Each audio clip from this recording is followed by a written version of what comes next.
naar zo'n. Dus dat kan een hele spectaculaire midje worden. De varen dus eerst door de wiede hier bij Boei 1 geven omheen. Dan geven we terug het nieuwe wedstrijdwetter Suderbutswied. En dan de pik maar op. Dan weer door de 10 en dan komen we weer bij waar ze starten binnen die rondjes. Maar laten wij even naar de beelden zien, want ze lezen surplus voor de startlijn, de scootjes, Freek. Ja, het is nou even het uur u. Waar had de beste positie? Waar dwat het meeste risico te nemen? Waar had de controle over die scootjes? Ze ziekje vanzelfs om de plakjes. En ja, het is natuurlijk speculeren van wat hier het beste eruit komt. Laten we nog even zien hoe het vliegen hier eindigen. Toen Ljouwert hier als eerste oer de streek. En Jenne Wout waard hier tweede en Huzum treden. Dus een heel verrassend podium. Ja, en hoe komt het nou? We zien helemaal rechts in beeld. Grauw de Boppen lezen, de Lemmer. Ja, Elke. Het is haast traditie dat er ik te betiet staat een wordt hier op Grauw. De zenuwen die gieren natuurlijk de skippers die eerste wedstrijd terug het lichaam. Maar met deze wind zullen ze dan een beetje voorzichtiger wezen. Lemmer al dicht bij het starten. We hebben nog net het Scotjet. Ik weet net dat de Westen met trek en trace uit een oren tieten. Maar het lijkt het al dat ze los binnen. Wij hebben het Scott even mist. En we zeggen ik geen oren zijn. We zeggen nog geen scootjes waarom gaan. Dus het lijkt dat er een traditie brutsen is en dat het een goede start is. Nou, in dat geval leidt Grauw natuurlijk heel heeg hier boven de vloot. En dan is de vraag, kunnen ze daar hun voordeel mee doen? Sneker Pan die leidt wat meer middenveld. Jereveen die draait. Ja, helemaal achter het veld. En ik Akrum een hele mooie start. Het Veen maat achter alles del. Die maat helemaal achter alles koetsjes del. Huzum zit er ik boppenin. Die zit er ik mooi. Maar die stekt hem wat te heeg op en ze moeten weer wat del horen. Ja, het is houden een keren voor de man. De Wien die skift het ik als een gek. Nou, dit is het lange cruiserak in deze wedstrijd. We zijn helemaal in de vierde. En ja, helemaal die matten de gangborden al helemaal wel leegzielen.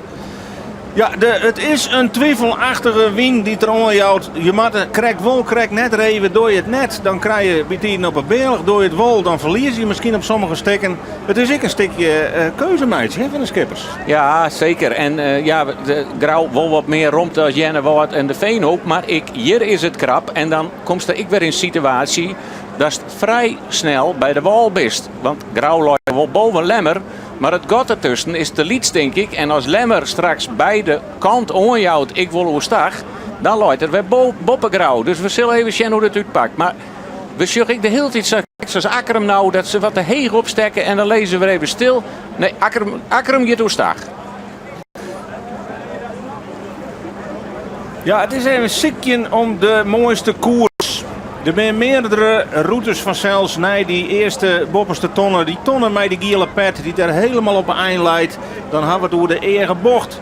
En de Zuidwesthoeker die mat daar al terug win, want die kent daar net verder. En die kan dus die skippen onder hem dwingen. En mat hij nou achter een aantal Skippendel? Het lijkt er wel op, want de scoort werd al 4. Of ja, die mat rond in Jan een Lemmer. Maar Lemmer gaat hoe stag en dat is heel voordelig voor de Zuidwesthoek. Maar ze krijgen de fok daar haast net in zo'n. En Grauw die had ik besloten om jeder stag te gaan. Want je willen absoluut natuurlijk net hoe stuurboord bij die bopperste tonnen aankomen. We draaien een bakboord om.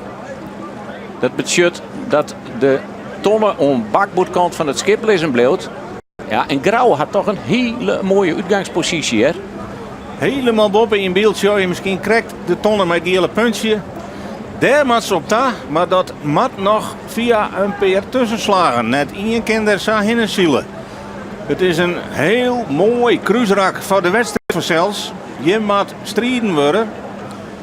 En nou ben ik nieuwsgierig hoe straks ook de grootste Zuidwesthoek mooi Grauw uitkomt. Want de Zuidwesthoeken loopt wel een stuk heger. Maar Grauw is jeder hoe stag gegaan. En dat kan bakboord en stuurboord straks worden. Maar kennen ze dan in één keer de tonnen bezielen. Want de wedstrijd wordt natuurlijk behind door de wal. Ja, nou zeg eens even hoe het je boppen op elkaar vaart. Ja, figuurlijk dan, want het is een kluwen van scootjes. bij de wal. Lemmer, mooi rondtevregie bij de Zuidwesthoek. Oeh. Leidt hij een haast helemaal stil. Die mat roemt hij aan. Waar binnen dat? Dat is het scootje van... Dat liep het met Jennewoord. Nee, het Veen, denk ik. Het Veen. Het Veen komt hier heel min uit deze Grieberswaai. De gong eruit. En dan mag je achter ons sluiten. Sjöggens, hoe plots ze gingen op het water. Ja, hier, de dikke 5. Lietse saai zit er ze nou en dan echt wel in.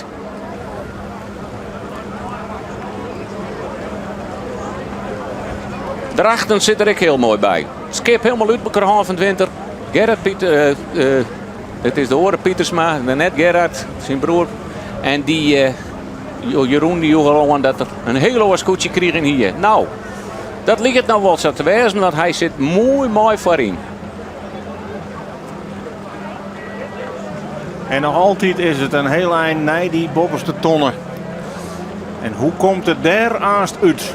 Daar wordt de eerste volger door Delzet in deze openingswedstrijd van de 74ste SKS-kampioenschapstitel.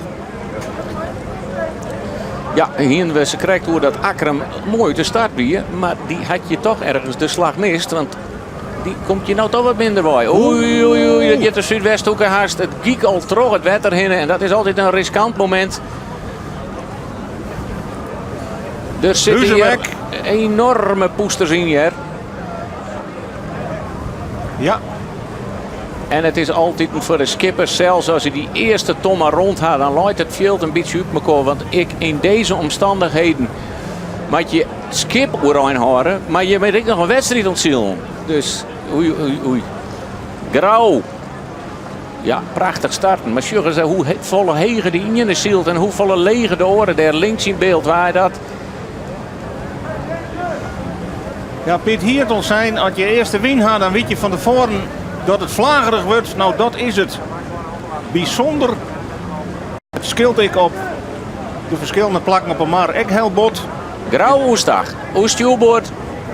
Die gaat straks als eerste op de bovenste tonnen. Oh, waar zit hij nou weer voor? Nee, ken hij voor dit groepje Del. Het is hierbij moeilijk te zien.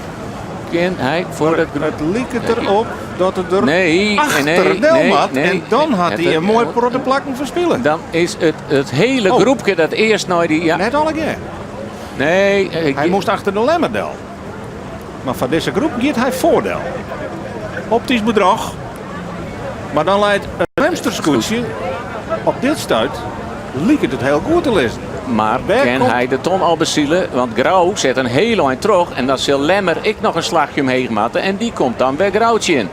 En de Zuidwesthoeken en Drachten. Dit wordt straks meestal even recht in de stoel zitten. Want hier wordt een heel penibel situatie straks bij de tonnen. We zullen hem daar links al lezen. Daar moet ze hem hinnen. Ken Lemmer er al omheen. Die liep het van je niet in les te gaan.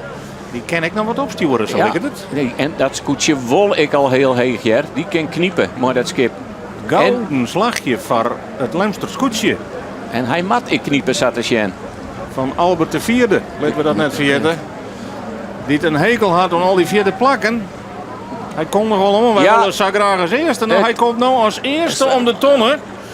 Albert Visser met het Lemster scootje. En de eerste klap is dan altijd een Daalderwurg. En daar is al straks in dat witte zal dat Huizenwijze die eens, denk ik, gijpenmat straks hast. Om een eens even hoe die kent daar gewoon net tussen trog. Die kent daar net tussen trog en die houdt al helemaal del, want die is net om de tonnen heen geweest, ja. De Zuidwesthoeken. Sure, daar gaat Huizenpas, die denkt gewoon safety first, heel lang onder een shield.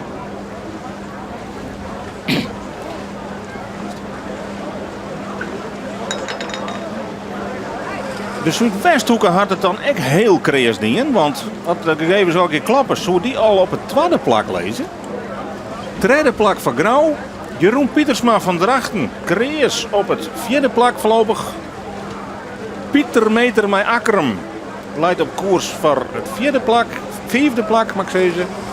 Vlak daar weer achter, die is nog in duel, ja, maar Jennewoord, Gerhard Pietersma en Pieter Meter. duelleren. En daar is de jouwer. Daar wordt het al wat binnendringen. Rinus de Jong. En hier de commissie in eerste instantie nog een per extra ton betacht. Monsieur, we hebben ik al ergens keer aan een scootje. De gaffel hing het los. De gaffel hing het los. De pieker uit. Waar is dat? Even zwart voor uw zegen. Ja, het komt erop aan op het tuig. Verwoestende windkrachten erop. En dan is het risico van malheur natuurlijk een stukje groter. Laten we even een voorlopige tussenstand opnemen. 1 Lemmer, 2 Zuidwesthoeken, 3 Grauw, 4e plak Drachten, 5 de 2 gebroeders Jennewoud, 6 hebben we Huzum, Zoon, Jouweren, 8 Ljouwert, 9 wordt zijn, 10 het Jereveen, 11 de Snekerpan, 12 het dorp Huzum, 13 Langwar en op het 14e en laatste plak voor eerst de hele mannen.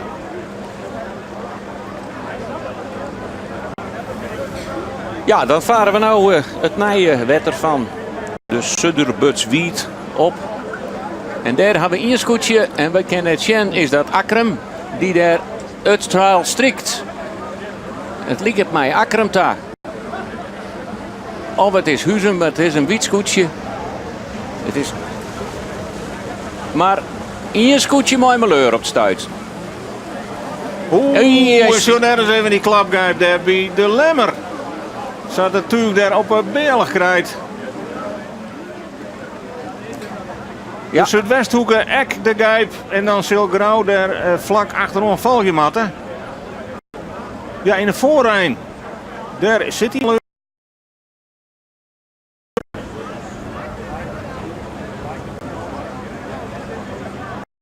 Ja, er is een botsing geweest Jerwij en het is het Akreme scootje wat er de dupe van is. Die is mooi een brutsen gaffel uit de street.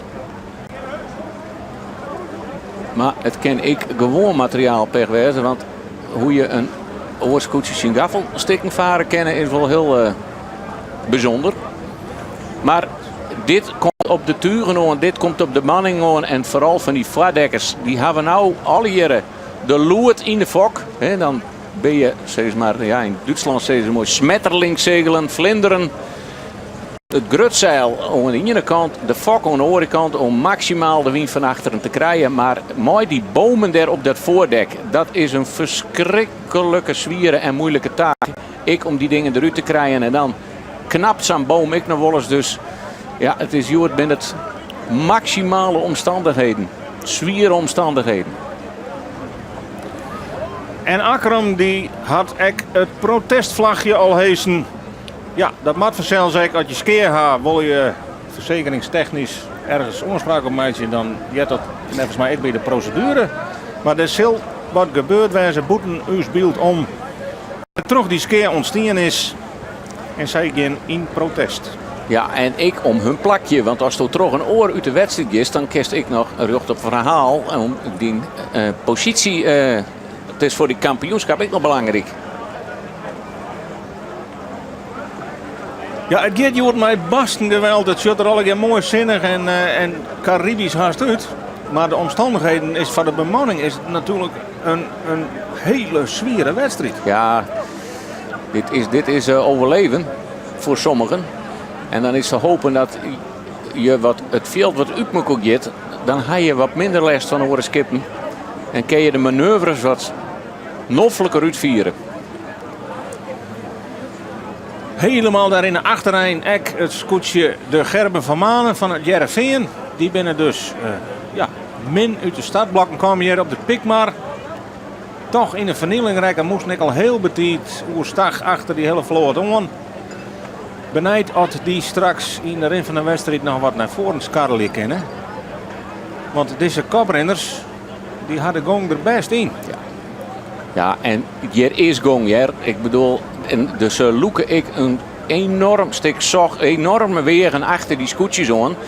En dat zullen de Lietse bootjes op het water ik wil vernemen die hier al hier voor anker lezen.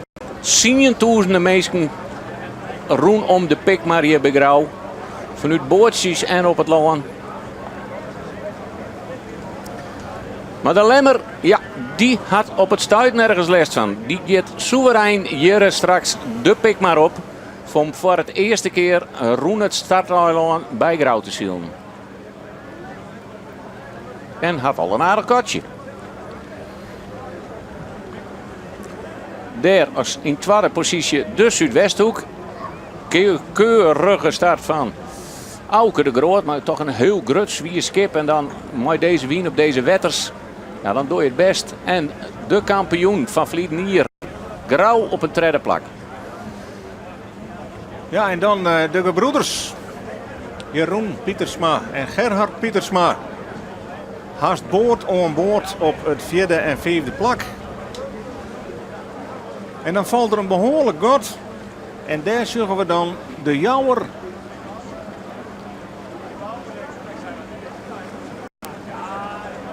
Ek boord on boord. Maar het scootje van. Ja, ik zit Als ook die alleen vak met even een het. beetje aan de kant gaat. Is het een snekerpan? Ik denk het is een snekerpan. Dan zullen we wel in het twerken van de Wetterpoort in het Grutzeil. Ja, Maar de dat maakt- shirtjes die zijn wel. Ja, Ja. groene shirtjes Ja, en de skipper in het witte t-shirt. Ja, De snitserpannen. Dus boord on boord met de Jouwer. Maar ja, als ze op die ton aankomen, dan leidt de Jouwer gunstiger. En daar is het Huizemerspoetje. Correct voor een gruttere vloot. Daar wordt het aan dringen. ja, want deze wordt natuurlijk opgerold. Want alle scootjes daarachter, die hebben, ja, daar zorg ik wat malheur bij. Ik onderbrek het even, wat malheur bij Ljouwert. Die had de gaffel ik, of die rem het gewoon even. Dat ken ik. Want je had er niks aan om je met heel het tussen alles in te komen. Dan had je geen vrije rond om te draaien. Maar ja, als je voor de wien, dan lees je wel wat voor. Maar je wordt gewoon de wien ontnaam door de achterliggende scootjes. Grauw zet de aanval in op de tweede positie hier. Zit deun achter de Zuidwesthoeken op jacht naar de tweede positie hier op Grauw. En wat een gong zit in die scooten. De greep bij Gerhard Pietersma. Mooi controleerd, keurig. En die liet het al een rode vlag in het wand te gaan. Nou, zo, we kregen, ja, Daar wappert daar wat. wappert een rode vlag bij Enne Woord. Zodat het akkefietsje mooi akkeren west ha. Nou, we beginnen lekker. Het is zetten en protesten binnen er is al een scootje eruit. Daar de snitserpannen en de Jouwer. Ek fel in duel. Vlietenier zijn eerste hier, ja, voorbij de skippers. Zowel op de Jouwer, Rinus de Jong als Jappie Visser van Snits. En Jappie had dit hier al een heel mooi voorseizoen gehad. Vlietenier wat teleurstellend, maar ja, wat mooie verwacht je het eerste hier. Maar de verwachtingen zijn nou, de hele vloot voor de Snekerpan, volle heger. En daar wordt het straks spannend. Want deze hele vloot moet aanstaan om 1 tontje heen. Dan een licht klap omheen in een kwart kruisrakje. En dan komt het hele circus. Waarom? Om toch die smelle 10 het tweede deel van de route weer op te pakken. Maar je wordt het aanstaan echt een griebus. Want het is daar heel snel daar bij dat eilandje. Werd ze alle keer omheen matten. Maar ze zullen elkaar rond te aan. Dat cruiserak is dat soms haast net mogelijk. Maar ja, Hier hebben we de Zuidwesthoeken daar al om die tonnen. Die zal dan vast al de Lemmer Forum daar zien ha. En Grauw nog altijd stevig op het derde plak. De roemte die is er. In dit geval is het voor Jenne Woord die nou naar het vierde plak opschoot. Gerhard Pietersma mij die reden vlagen. Nou dus voorbij zijn broer Jeroen Pietersma van Drachten.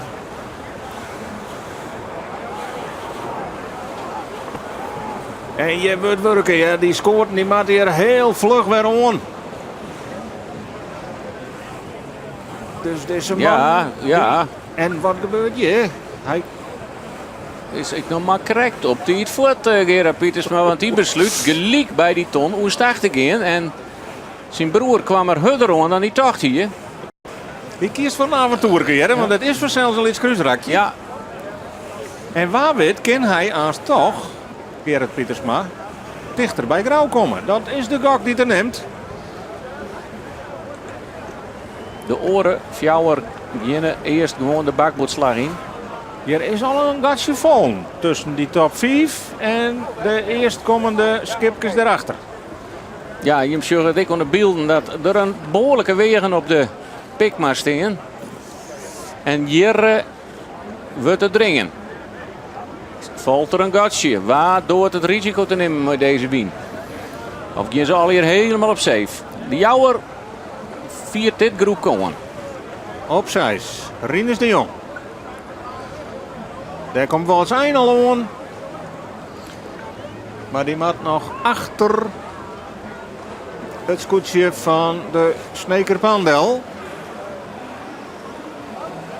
En daar kroept het helemaal in. Ja, en dan een hele minne tonronding voor Heerenveen en de Zwaan. Dat zullen we nou even net. Maar ja, die komen onder de tuigen te lezen van wat zijn. Ja, en dan heb je niks te vertellen. Boord een boordje.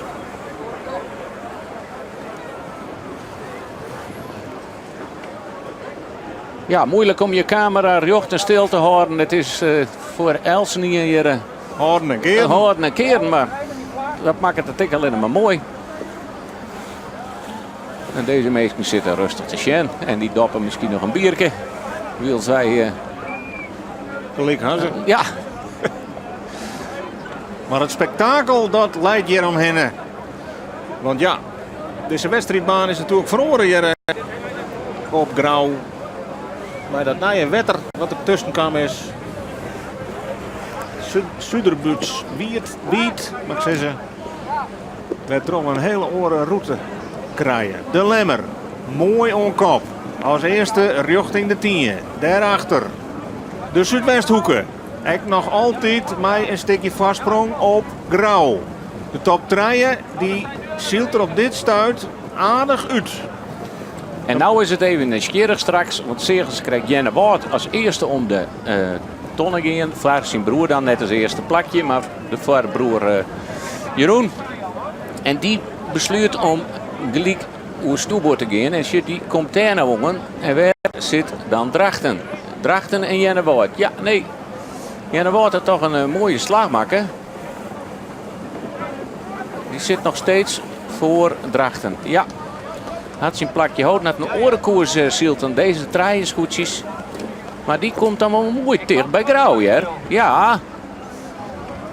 Die zit... Gerhard Pietersma kiest voor de onval. Ja, die zit Grauw deupen komt. Draait hem boven Grauw. Ja, En die zie ik duidelijk onval hier, Joert. ja, op Vageroen waar nou het politieboordje zit. Dat is de 10. Hij is bezield. Maar correct on. Dus dat maakt maar mooi met dit waar. Want je moet er haast... Nou, zeg eens even. Want de Lemmer die maakt Deljan.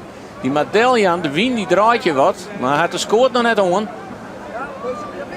Dus ja, ik neem aan als dat hij bezield is. Maar hij steekt er net van bovenal in. Hè? Hij lit even wat meters. Ja. De grutskoort is nog net on. En de fok die kilt al.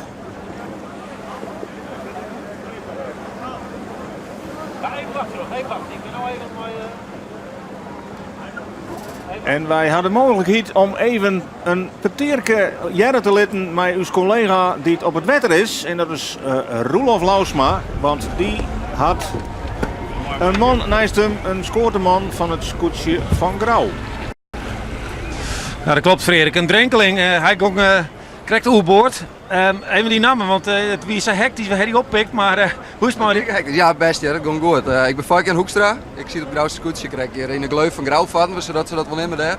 En ja, Giepke en ik gewoon de geek ook. Ik ben net met de haren. Dus dat is jong. Ja, wat gebeurt er dan als je een geek Sinion krijgt en net loslist? Ja, als de boot drukt.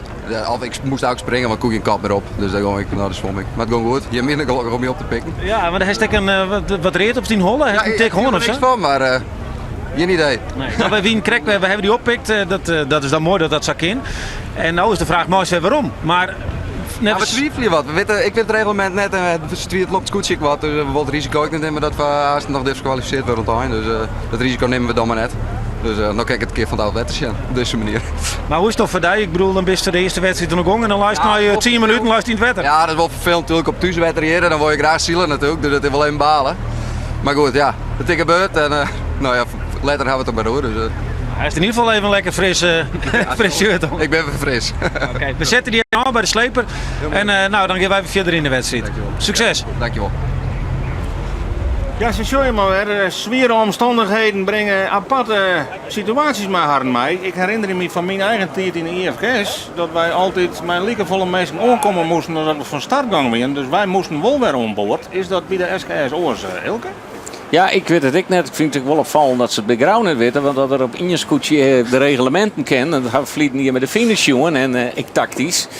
Dan ben het de Grauwsters wel. Maar ja, Fijke Jan Jerk Hoekstra. Het zal Griff de zoon van voorzitter Jan Fijke Hoekstra. Die een grote rode streep op een voorholen. Maar die vielde er net.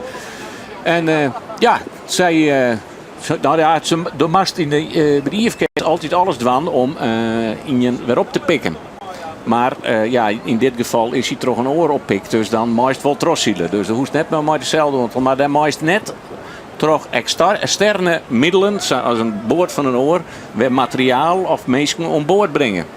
En dat gaan we vliegen hier trouwens wel jongen bij de kampioen toen geëerd hadden. Maar daar zie je reglementair, ja, er is niks uitkwam. Maar officieel mag dat net. We gaan het zelf een keer meemaken op Veenhoop. Dat Pieter van het scootje van Akrum, Pieter Heiter, op boord ging. En die hebben we toen met uw televisiebordje weer omgebracht. En die is gewoon met dweil er weer tenue trossield. Ja, dat kent dus wel. Sjurres wat hier alle keer omheen komt om wetter van het scootje, van de kop, bij de zwudden. Het is ploeteren, het is werkjen, het is... Ja, het is eigenlijk fantastisch zilwaar, hè? Ja, alles zit erin. We hopen net te volle persoonlijke ongelukken, maar het is voor de sfeer, voor de plaatsjes is het fantastisch. Nou, en als ik dat die Wien even heel dol skift, hier in de 10 dan gaan ze gewoon koers en in één keer klappert de fok. Mijn eerste Wien oer het lang vol dat heel gauw. Het snit ze pan nou ik. Gewoon lees in één keer jocht in de Wien. Bij Huizen gebeurt nou hetzelfde. Maar ze willen ik de hichte pakken natuurlijk. Want de eerste scootjes zitten alweer in het kruisrak. Ja, en de hele mannen die na die eerste route helemaal op plak 14 leidt, die is nou toch aardig weer opscoot. Die leidt intussen al richting het 10e plak. Wilst deze scootjes beziekje maaien om weer aansluiting te krijgen bij de top 3 die er toch wel een eindje uitleidt, hè? De Lemmer vanaf het begin op kop, daarachter de Zuidwesthoeken heel krees en Grauw dus maar eenmaal minder aan boord op het derde plak. Ja, en nou zie je hier hoe het wetter, ik wil mooi die vlagen. Hè? Daar is een stukje blauw en rustig en in één keer zie je weer een wild stukje golven. Dus ja, het is echt oppassen voor die vlagen. En dan moeten de scoortemeesten op tijd die fok even loslitten en ik de grut scoort om net om te slaan. En hier zien we even de noestarbeid om boord van de Zuidwesthoek ligt het. De man bij de fok ging er met hun volle gewicht in om dat ding maar strak te krijgen. Dit is het scootje van de Jouwer, zeggen we nou. Maar Rinus de Jong voorlopig op een 6e stekje hier in dit wedstrijdveld. Sjurres, daar komt zijn vlaag en dan mat het spul even een beetje vieren. Wil je tenminste nu rijnbluwen? Prachtig in beeld bracht hier terug onze cameraman boven in de bak, René Dijk. Die had hier een prachtig zicht op. En ik in de rest van het veld zorgen we dat Grauw hier, hij krijgt zo'n soort vlag. Het is het werkje, jongen. Ja, en je ziet die baan van Wienik mooi. Hè? Het wat blauwere wetter is wat rustig. En daar wat griezer. Daar zitten de vlagen. Grauw pakt dat heel mooi op, Jer. Die jit wel eens wat op en deel, maar loopt redelijk stabiel. En dan zet je alle wien om in snelheid. En net in krachtverlies terug helemaal weer alle scoren te vieren laten maken. En Jip moet de gang buiten terug de markt te gaan. De minnengroep. Wat zijn? Door de 10, maar hier laten we net vergeten. Dat is hier gewoon van begin gewoon op nummer 1 leidt. Hij zielt al jaren altijd mee in het linkerrichtje. Geregeld ook wel op het podium, maar haast nooit op dat eerste plak. Hij hier Utrecht en een Vlinier had hij al die wedstrijden gemiddeld 1 plakje heger zielt hier de kampioen was. Maar ja, als, dat telt net. Het wel zijn, ik ben nou eens een keer klaar met dat plakje. En dit is een protestvlagge van Ljouwert. Ljouwert. En dat zou dan wel eens wijzen kennen het zien uit Heerenveen. En Langwaar. Oh, en Langwaar had ik een rode vlag. Daar is... En Heerenveen had dus ook een rode. Er is wat bad in de 10 of de vlak voor. Maar er hingen nou verskaten in het wand. Wij tellen zo al 4 vlaggen op dit stuit. Ik wil nog net zeggen dat zal ik in mei gaan over de finish. Maar voorlopig is er dus het 1 oor aan de hand. Jenne Wout weer de eerste die de rode vlag in het wand hier. Daar ben dus Bikam, Langwaar, Ljouwert en het Heerenveen. En het Akkermescootje waarschijnlijk. Want Ja, die hier al in. Dat is dan zo'n nou, ik had de vlagen net zien, maar het schijnt dat er een onvaring west is. Werd toch de gaffel Bruts.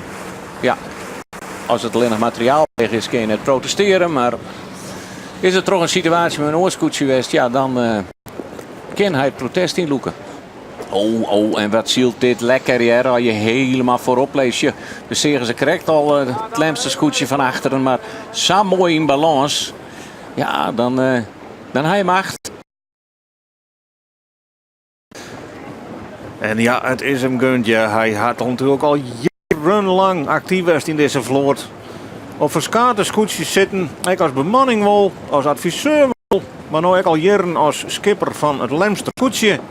Je voor de skipper op het scootje van Drachten. Die zielde er ook al naar de top 4 toen. Dus dat kennen we wel. Maar die ereplakken die zien en zijn broer Wolha, die mist hij nog.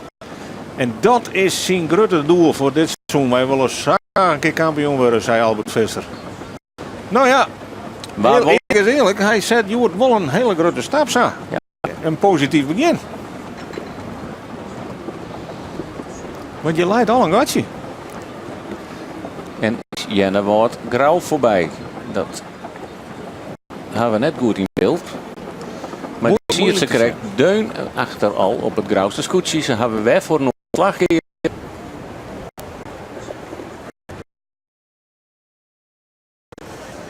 Nog een heel lang voor. En de Zuidwesthoeken zit er ik nog bij. Dat wordt straks wel weer spannend, maar Grauw. Had je puur joggen die er op dit stuit online weer met richting de bovenste tongen. Dan leidt virtueel zou dat mooi hier. Als we een zien kennen via de track en trace. Dan leidt virtueel Grauw intussen op het tweede plak boven de Zuidwesthoeken.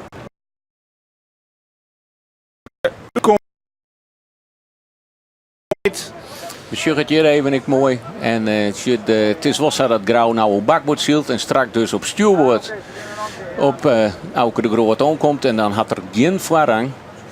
Ja, je ziet hier mooi het hele oersjog van de track and trace. Mooi team van Steven van der Bles die dit al hier weer mooi verzwargt. En alle techniek, ja, het lijkt maar hele lietse plaatjes, maar er schoelt een enorme techniek achter om dit al hier in beeld te brengen. En daardoor kunnen wij heel mooi de tussenstand iedere keer zien wat er gebeurt. En wat straalt dit scootje een rijst uit. Ze liggen helemaal vrij voor. Daar is die bopperste ton alweer met die gele pet. De heegste ton in het cruiserrek. En dit is voor de tweede keer dat ze daar als eerste omheen draaien. Het lieket er een beetje op dat de Wienem wat deljoen had. Het gaat wat rustiger al hier. Ken ik kom omdat ze net zo dicht bij me kon zitten, maar in elk geval je voorop. Ik doe het al hier wat controleren.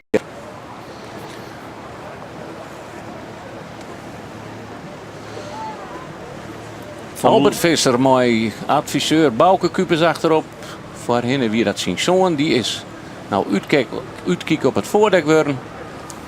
Zodat dan de gouden wisselwijzer die ze in het voetbalseizoen die plak had. En hier wordt het interessant, want dit zijn de nummers 2, 3 en 4.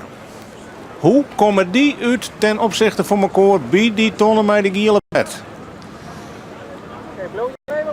Komt hier een positiewisseling? Ken jij wat hem hier tussen worden? Wat bart er mij de Zuidwesthoeken? Ja. Het liep er, ja hè, Grauw had in dit cruiserrek hele goede zaken hier. Want Grauw scoot op naar positie nummer 2. Het is de Zuidwesthoeken die wat de 4 terugzield is. Die komt nou rommer op die ton aan. Want ik, Gerard Pietersma. Maar kan hij die tonnen berinnen? Maar hij krijgt ook nog even smarrig.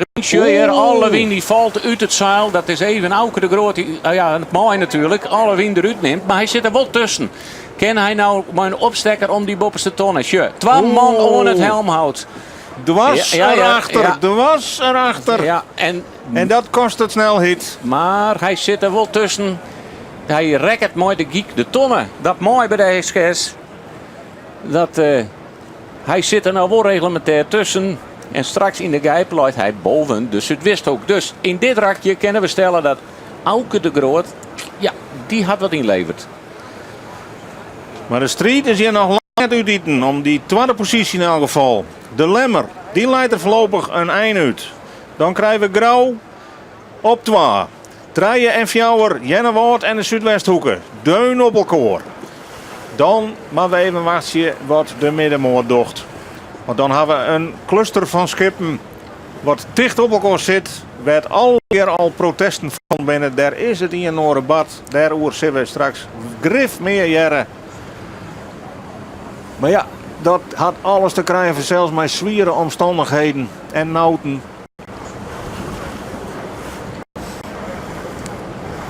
En dan kan ik constateren dat de jouwer, bij Rinus de Jong, voorlopig gewoon keurig die 6e positie vasthoudt. Ja, dat is voor hun een prima start. Ja. Rinus de Jong daar aan het helmhout. Met de oer al thuis. In het stralende Sintje. Ja, het zijn haast Caribische omstandigheden. Ja, iedere dag windkracht 6 en iedere dag 30 graden. Ik kan in de Caribbean haast de klok de licht opzetten. Dat zul je net zo wijzen. Maar dat zal voor Gerard Pietersma nog even zwitten wijzen. Want ja, die had nog een rode vlag en die zal ik hier in Tjennem hebben.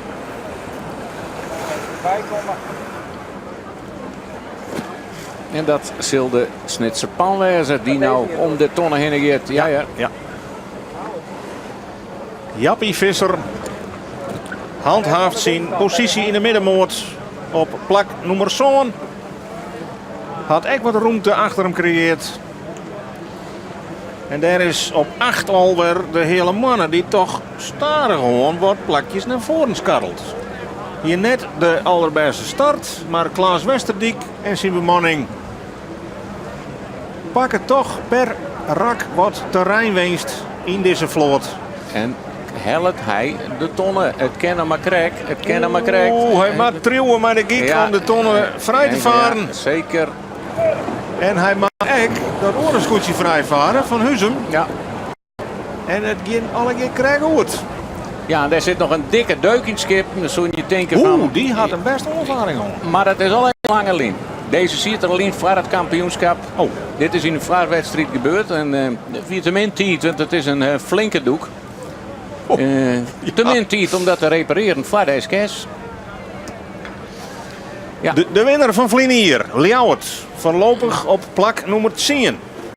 En daar wordt de versteende winnaar van de wedstrijd op Grauw. Ja, van de openingswedstrijd. Dat weer toen natuurlijk een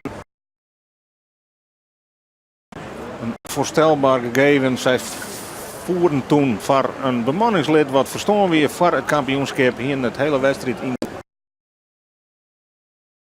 En alsof het zou wezen, Martin, hier won ze toen de dijtitel op Grauw. Dat wie dat waar ik alles en iedereen hun gunt. En dat wie voor hun het begin van een heel mooi kampioenschap. 3 dijtitels maar liefst. En heel lang dienen ze mij voor de topposities in het klassement. Wat zijn? Ek om de tonnen. Dan zullen we toch achterin traditioneel. Ja, lang waar als laatste nog. Want het 14e scootje is van Wetter. Oh, dat wie Akkerem. Jaap Zwaga sluit hier voorlopig de regen.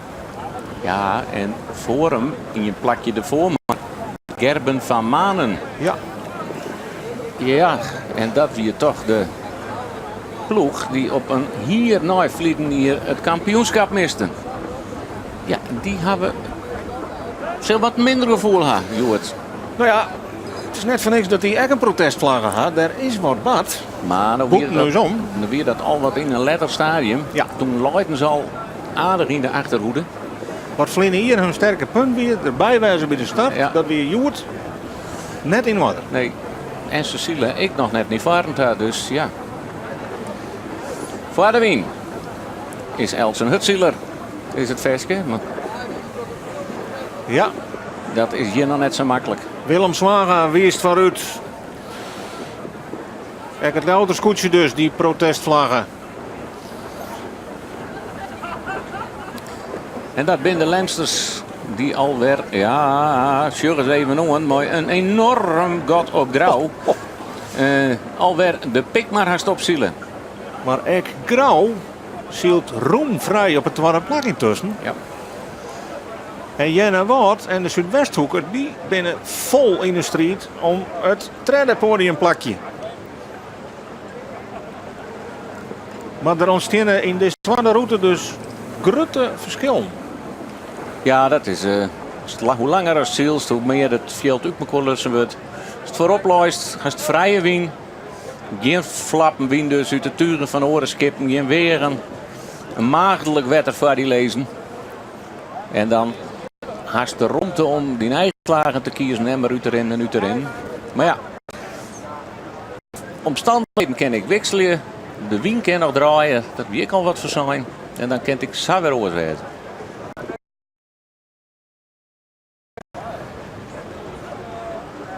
Van links naar rechts, Ljouwert, de hele mannen en Huzum. Mij zien draaien op jacht naar de Snitserpan voor. Dus op jacht naar Plakzoon.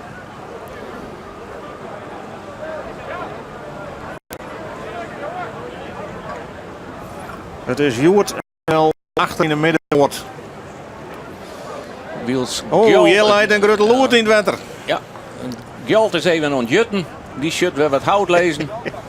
En ja, daar hier het ik als ze krijgt hoe het. Die loerten, die zul je hier op het vaardek lezen. Dat zijn levensgevaarlijke dingen met deze wien, vaderwien. Nou, daar is ik al in een U-boordgang dus. Dan kijk ik maar beter voortwerzen. Ja. Het Jereveen had de loert er nou in de fok. Die had hem nou aan boord. Het had een van die scootjes de voorwest die het hem kwijtrijk is onderwijs. En het zijn zware hufters. Ja, in die vader wie ze raken, dan ben ze wel noffelijk om ze aan boord te gaan.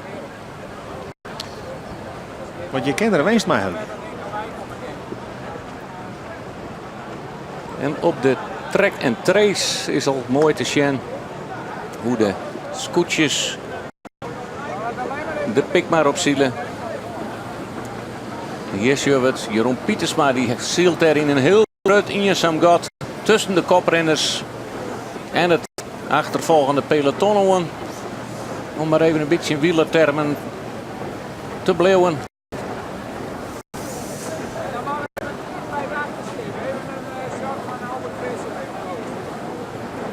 Want deze man die houden elkaar aardig bezig de hele wedstrijd. Wil ze het voorin aardig losscoort. We kunnen nog net zien wat de kwijt is. Ze hebben meestal wel een extra onboordje.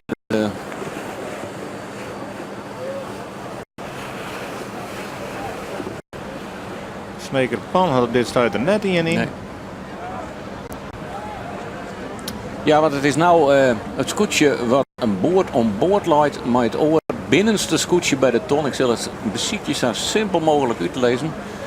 Als het in een deel van de romp zeg maar, van het scootje naast het oor is, dan had het scootje wat het dichtst bij de ton leidt, het varang op het orenscootje. En soms is het dan gewoon ik maar even aan, als je dan draait, we zeggen het met Heerenveen en je draait erin maar, dan kom je onder het tuig van de oor te lezen. Dus soms is het slimmer om even wat te remmen. Dan kom je er wel achter, maar dan hou je wel zelden hichten als je het kruisrakking in.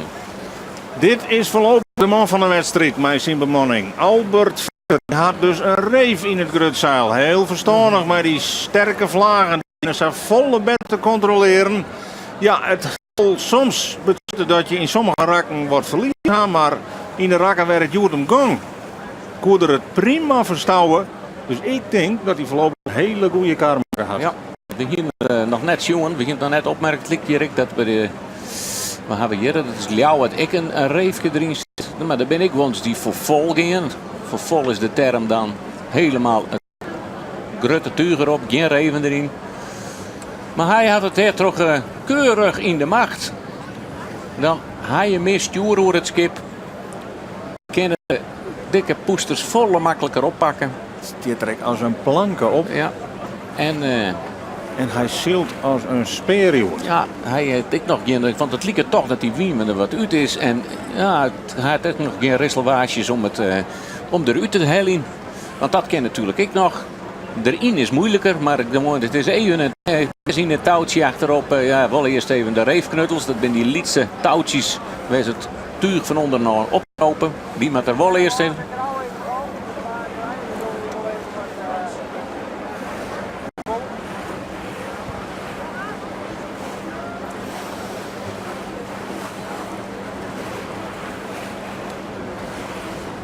En hier komen straks, het zal nou nog even net zo wezen, maar hoe langer de wedstrijd wordt het al straks ik zien, hè? Dan maakt ze hier onderin de 10 in. Ja. Wil deze skip hier nog voor Delmatten. Dus je gaat straks de kop in, gewoon al Bob in het veld. Daar is hij al, het kopje van Lemmer komt hier al op de achterhoede aan. Het is net dat ze een volledige route in binnen, maar deze komen nou uit de Zuiderbutswiet en hij maakt de 10 in. Even voor de helderheid, elke voor de mensen die dit zullen komen. Had hij voren of juist net op de skippen die nou naar boven binnen? Dat maakt het niet uit. Het gaat erom om welke kant je de geek gaat. De geek, we shirt nou, ze gaan door de wien. En hij gaat nou op bakboord. En dit is Jenne Woord. En als je hem op bakboord gaat, de geek, dan ga je voorrang. Zul je voor Grauw kende Verdel. Maar hier dat spannender west, steeds maar weer het dichterbij. Hier Grauw voorrang, je matten op Jenne Woord. Deze zitten beide in het kruisvak, maar dat geldt ik als de voor de wien daar uitzielst. En dan has de tuur op bakboord, dan has het gewoon voorrang. Ik al is een oorkoprenner op de oorskoetjes. Maar er is een situatie tankbaar. Dat staat onder de wien op bakboord. Bakboord voor de wien komt. Dan geldt. Als Loef wijkt voor Leij, dan had het schip wat Loeve kent, steeds maar die rommervaart, het voorrang op het oorskoetje. Juist. Ja, dat is wat een technisch verhaal, maar De Lemmer draait hier om die tonnen en of ze daar omheen binnen gaan zij weer voor de tweede keer richting dat smeltikje op het water, de 10. En goh, zij zullen wel haast denken van hoe lang wordt het nog? Waar zit de klok op? Ja. Wij willen wel graag straks een finish erin hebben, want wij... Het is nou zo mooi, wij willen er nog heen. Hij mag nog even... Maar voorlopig is er nog altijd dat God mij... God, die dochter alles aan om het plak. Daar hing het echt altijd nog, die vlag in het wand.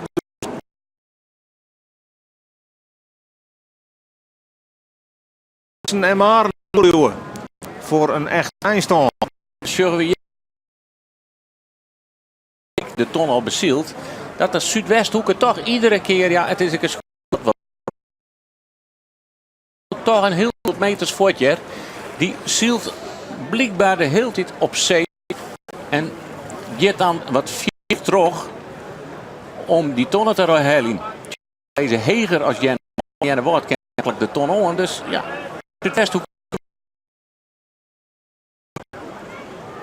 En nou lest van Jenne Woord, maar hoe Gerrit opstekken, de wie skift het je direct dit nog.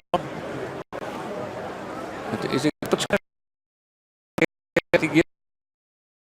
scootje keurig om. Ja, je moet natuurlijk echt rekening om net meters te zielen. Maar wat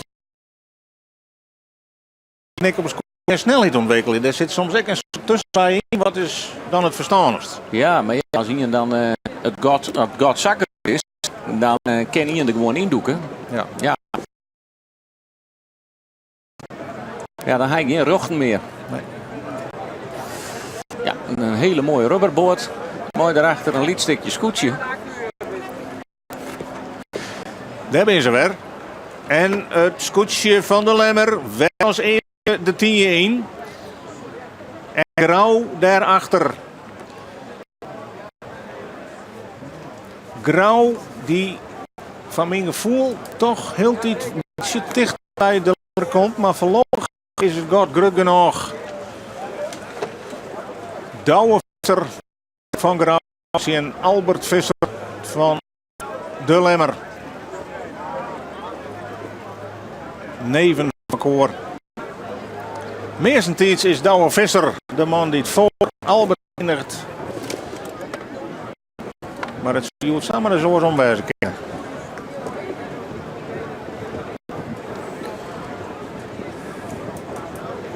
Ja, en die hele dikke vlagen, die had ik de laatste tijd net volle missionen in het begin van de wedstrijd. Hoe de wind echt aflauwt bij. Het ligt terecht op de wind wat aflauwt is, maar volgens mij we daarachter alweer een scootje helemaal plat gaan. En dan kist ik heel goed zien dat het echt vlagen binnen. Ja. Oh, sorry, dan krijgt de Lemmer hem zelf even. Ja. Hoppakee, even de gong erin. Ja, heel verraderlijk. Dat is zo attent blijven. Even niet opgelet en daar lijst. Ja, daar is de vlag al bij Grauw. Sjugger zo mooi aan de kopper uittilt bij Grauw en de achterskipper indrukt. Bleef je controle houden. En daarbovenin ik, dus je de snitserpan. Mooi op. Ja. Ja, en ik had toch het gevoel dat Grauw heel dichterbij de Lemmer komt. Ja, het is hier krijgt nog 150 meter tussen. Het is nu ondertussen een 130 meter. En we hebben 150 meter achter de 200 meter. Jenne Woord, die lezen ongeveer lieke 4 uit elkaar. Ja, het is Grauw toch die wat dichter bij de Lemmer komt.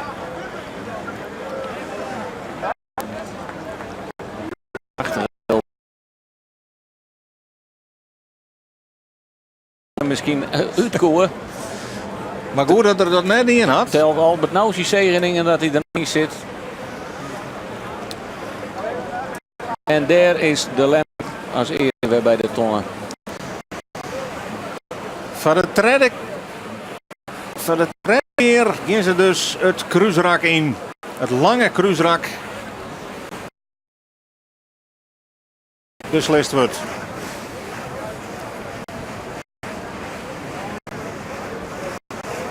Ja, en gelukkig al hier een zwemvest aan. We hebben schon het belang van dat ding. Mooi het bemanningslid dat je van dat Grauwse scootje al speelde. Mooi een gijp. Dan zullen we Roelof daar nog even horen wat hij ervan vindt van die veiligheidsregel.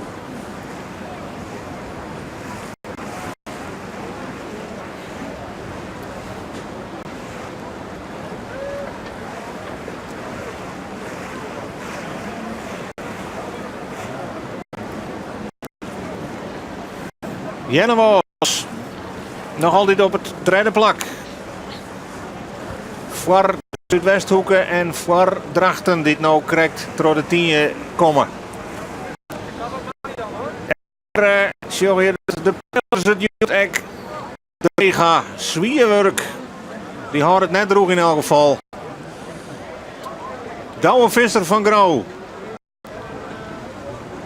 Die beziekt als hechte te zielen en zat dichter bij het Lemsterscootje te komen. Twan die me kwart toch natuurlijk op de Snekerpan in het verleden. Had geen geheimen voor elkaar. Ja, ze komen dichterbij, hè. Het gatje is nog maar 64 meter. En Joutekoorn, dat Grauwse scootje gewoon meer snelheid had, want ze varen dezelfde slag zijn we kennen. Het is net in een volgt de route van de Lempers. Wat hudder. Ja, bijhelje en voorbij. Maar dat is ook nog wat waar dingen. Om Grauw erachter te houden. Ja, iedere keer dus zit er net samen voorbij. Dus als je dezelfde slag hoort en de slag bij die Grauw doet, ja, dan hoort hem er kerst lang achter horen. Maar dan zit er ik weg Gerard Pietersma. Want ja, die doet toch een oren slag iedere keer. Oh, dit is de Zuidwesthoek die op avontuur gaat. Maar Gerard Pietersma, die rent ik steeds een stukje dichter op naar Grauw, bleef hij hetzelfde. Maar die twee skippen komen dichter bij de Lemmer. Ja, het is hier nog net uiteten hier in Grauw. Dan kun je wel de hele wedstrijd op één zield hebben. Maar dat wil net zeggen dat dat zo bloed. Hadden we vliegen hier zien dat Ljouwert pas in de rim van de wedstrijd op die koppositie kwam. Hier nou de achterrij van de vloot. Langwaar, Ljouwert en het Jereveen. Ja, dat met name die laatste beiden zijn scootjes die we echt vaak voorin zeggen. Die had in elk geval net de start van het SKS-kampioenschap wedstrijd van de Reemt hier. En ik zie ze echt net een protte winst meer meidje in Joert. Dat kan voor beide was betutten dat ze voor hun alhoeker al te pakken hebben. Ja, het is dan maar concentreren op de volgende wedstrijd. Snitse Pan. Die bleef mooi constant op een 6e plakje.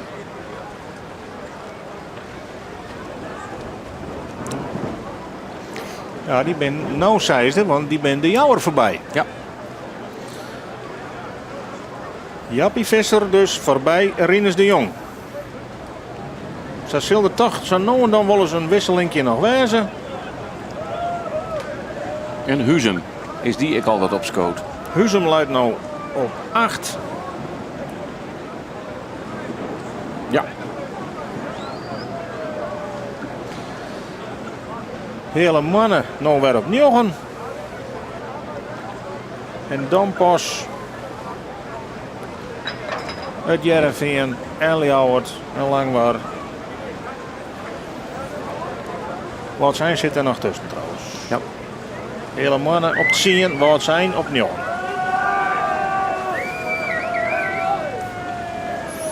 Ja, het publiek. Manmachtig hier. Sjurret ik. De bootjes. Het is stiefvol. Al hier omgeknoopt. De broekmaatjes van Koers Anker. Juicht de bemanning nog even terug.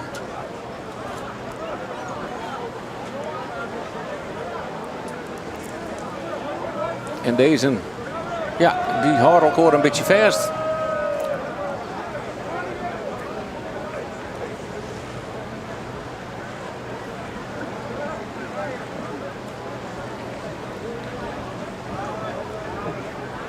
En dan is het veld al behoorlijk uit was squat. En komt er tekening in de street. De witte wienfjaren zullen we nog heel tijd door de mar heen. Dan is het in elk geval nog Roemboppen. De windkracht 4 is me vroeger altijd leend. Ja, als de witte streep is, juist is 5. En dus hebben we de organisatie hier in Grauw-IJs een dreamstart vanzelfs. Want ja, hoe mooi wil je de omstandigheden hebben? Ja, dit is schitterend. Zo mooi wijs dat er nog even wat ongeval plak vinden. Want het lijkt er toch op dat het redelijk in balans is nou de wedstrijd.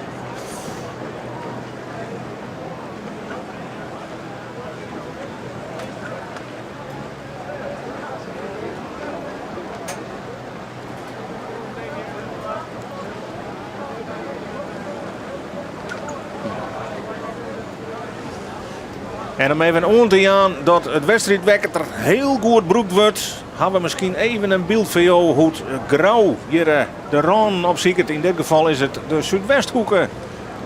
Deun langs de Ranen van het wedstrijdwetter om maar zoveel mogelijk die slag terugzetten te kennen. Ja, deze mensen hiervoor die kniepen even wat hudder in hun blikjes bier. Ja, zie maar even, want oh. Ja. Ja, ze gaan al achterom. Ja, die gaan al op boord. Dus ja, die denken, ja, rekt hij hem nou of is het puur de weer? Ja, Aha. maar ja, lezen die boordjes, gaan we het nou aan horen? Ja, lezen die boordjes nou gewoon in het wedstrijdwetter of is grauw gewoon wat de 4 tros zet? Nou, dat wie even paniek. Tje, daar zwemt ik van alles. Nou ja, daar zit je wel eerste rang, maar soms wil ik wel eens even liever op de tweede rang zitten. In dit soort gevallen. Grauw, deun bij de Ranendel. En nou, we zeggen Simone en Jan-Jelle haast we van de boord springen toen in die IFK zo door een scootje doorheen kwam. Dat wie hier het geval. Ja, de Raan weer opzocht. De skippers broeken het wedstrijdwetter maximaal. En voor de taskagers is dat dus bij tien spannend. Nou, dat jouwt ik de Grete giet aan, hè. Want ik bedoel, grauw zieltje al. Als hij een prachtig plak, als hij hier gewoon terugzielt en net zo extreem gaat, had hij al een hele mooie uitgangspositie voor het kampioenschap. Maar toch nog die laatste metertjes pakken willen. Ja.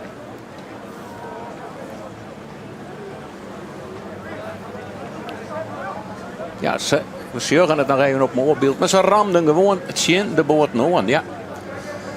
Ja, de lezen Ranen van het wedstrijdwetter altijd rede boeikes. Daar Ja. moeten de taskagers achterblijven. Nou ja, die skipper je daar echt wel eens wat mee. En die gaan er wel eens wat binnen lezen. Ja, Ja. dan ben je natuurlijk gevaarlijk. Ja.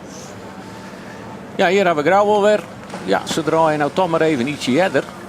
Want ja, waarom dat hele grote risico nemen?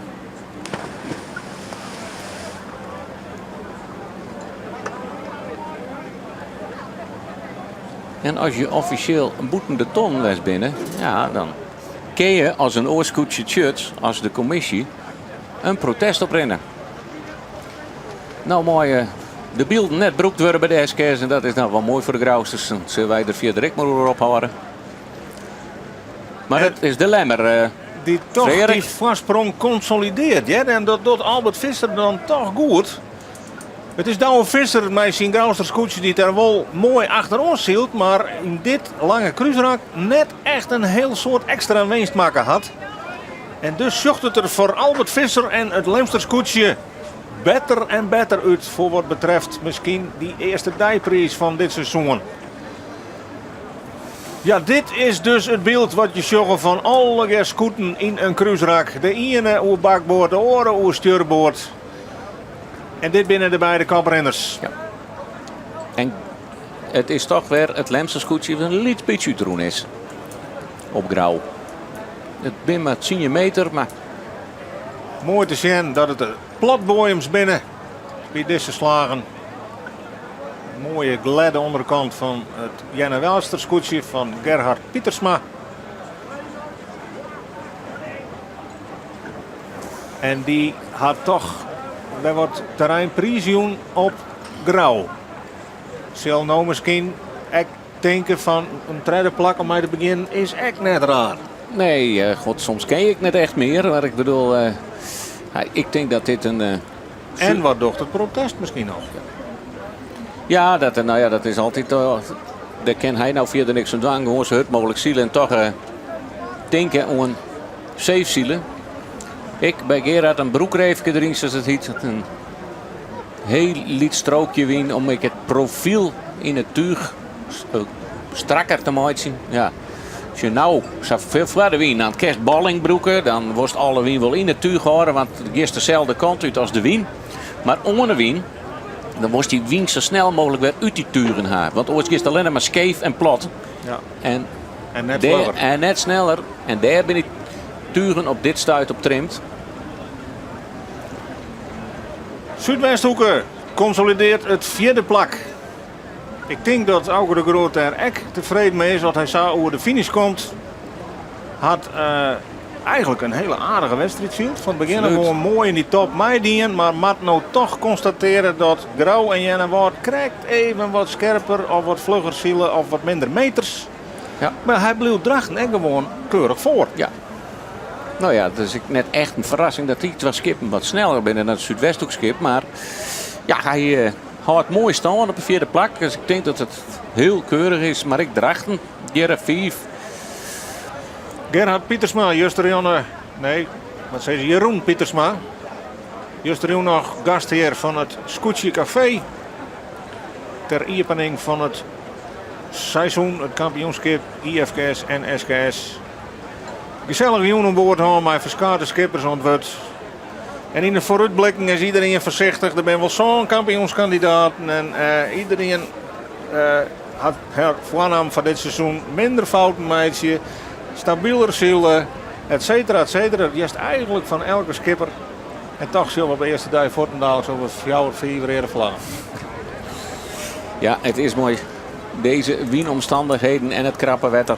Ja, dan is het... Ik haast net uit te sluiten dat er situaties zich voordoen.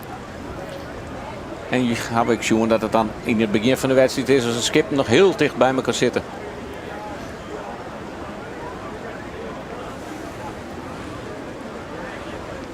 En misschien is dit wel een aardig moment om eens even te zien bij een collega van u die in de boord op het wetter is tussen de scooters. Roelof Lausma. Wat beleven op dit stuit? Kist er het van dichtbij nog wat in de gaten houden? Ja, jongen, dat is hartstikke mooi zo dicht dat wij bij zitten. En dan kist ik eigenlijk die mensen jaren aan boord hoe het zo roppen nou koor als ze het ergens net mee eens binnen. Maar we zeggen eens, krijg dat er even iets wat drinken nu deelt waard. En een stukje koelken voor de mensen bij de Fok. Gebeurde bij de Zuidwesthoeken, die trouwens de loert weer waarom ha. Die vregen ons op een gegeven moment van, hey, wil je hem die loert voor u pakken? Maar ja, wij hebben nog altijd die drenkeling aan boord. Dus wij zeiden, nou, we zijn net een opheilservice.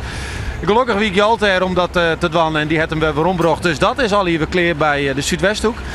Ondertussen zit je nog altijd in de scoorteman van Grauwbuus aan boord. Omdat we hebben even vragen, even uitzocht van hoe zit dat nou mooi hij weer waarom. Nou, hij heeft ons in uitvregen, de voorzitter van de commissie van Grauw. Mag ik er weer bij? Nou, dat mocht. Dat jedden we op een gegeven moment na in 20, 30 minuten weer. Alleen nog toen kwamen we zijdelings bij Grauw varen. Want die had er toch maar een man minder van. Wou je hem er weer bij, hè? En toen die douwe visser van Grauw iets moois zien gewoon van lid is maar geconcentreerd verder. We kunnen het ook even in zonder hem. Dus zij hebben een man minder op het veld, maar ben wel te warren. Dus dat gaat hartstikke best. En ik zeg nou de Snekenpan voorbij komen, die hebben jouwere bussen voorbij. En voor de rest shut het er redelijk rustig uit. Alleen nog lauw maakt het nog een slagje bij die boppenste tonnen. Maar die zullen hem wel heli kennen. Ja, een extra peer regen voor u op het wetter. Roelof Lausma. Die u dus melden koer van waar die loerte weer. Die wij drieën zeggen strakjes. Die weer dus van de Zuidwesthoeken. En die is waarom aan boord. Dat kan dus wijzen dat de Zuidwesthoeken daar toch echt wat terrein verlen had. In de strijd om het derde plak op Jennewaard. Maar ja, dat wordt misschien nog een pittig gesprekje tussen de voorzitter van het commissie Grauw en de skipper van Grauw. Ja, dat woest me zo net weer mooi aan boord. Waarom net? Maar ja, ze hebben het altijd wel eens. Maar Grauw, douwe visser, ken het mooie man minder. En denkt waarschijnlijk dat jou toch alleen maar weer al leiding. Ja, net dat die jongens er druk is misschien, maar dat hij weer aan boord heesen worden met het concentratieverlies. Wilst Ljouwer hier hopen op een gotje wat er vallen zou bij deze tonnen. Maar dat valt er net en dus mat Willem Zwager achter het Jereveen omdraaien. Pakt dus geen terreinwinst in dit stuk. En sluit je achter de hele mannen en de Gerben van Maan aan. Ja, je moet ze nou dan echt wat wegen in dat kruisrak. Pak je die vlag een keer wel goed en kun je meer hecht erin als de concurrentie, dan ben je een spekkeper. Maar hij kan lekker goed verkeerd vallen. Het risico zit erin. De versissingen weer dat de win van eerst misschien wat meer en wat eerst worden zo. Maar ja, wanneer, hoe let, hoe bot, dat weet net in zelfs. En dus Willem Zwager voorlopig in de achterrijn. Achter nog het Jereveen en achter de hele mannen. Maar alleen nog daarachter nog het scootje van Langwar.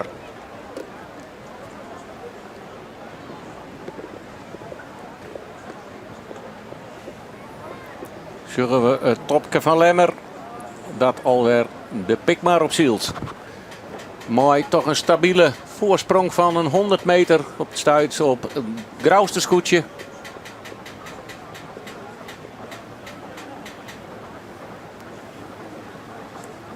En ben ze dan al je tevreden zoals het nou loopt? Nou. In de rommerakken is het vaak dreig om concurrentie in te halen. Ja. Liek het zoals het nou is voor de eerst net volle meer in te zitten. Maar ja, zo gauw je dat zezen dan ga je wiendraaiing of ga je materiaalpech. Er kan van alles gebeuren. Even een verkeerde handeling, bijvoorbeeld maar een loert. Ja, dan kun je je eerste plakje kosten. En hier zie je hoeveel spanning er op die Roenhouten stiert. Met 3 man hing je ze erom. Om, dat denk je, die wien komt nou wat heel erin. Dus die stok die wil helemaal niet voor een taboegen. Met 3, 4 man hing je ze erom. Om dat ding zo plat mogelijk te houden. Om toch die wien in die vak te houden. Want flapt hij er in één keer van de orenkant in. Ja, dan knapt die loert in één keer aan. En alle splinters vliegen die om de egen. Nog een keer.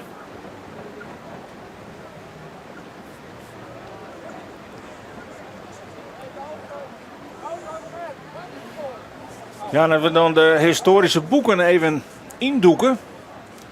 Wanneer had de Lemmer voor het laatst woon op Grauw? Een mooie quizvraagje, Elke. Ja. Is dat het toch? Ja, ik weet het wel, maar ik ga het correct jet. Dus,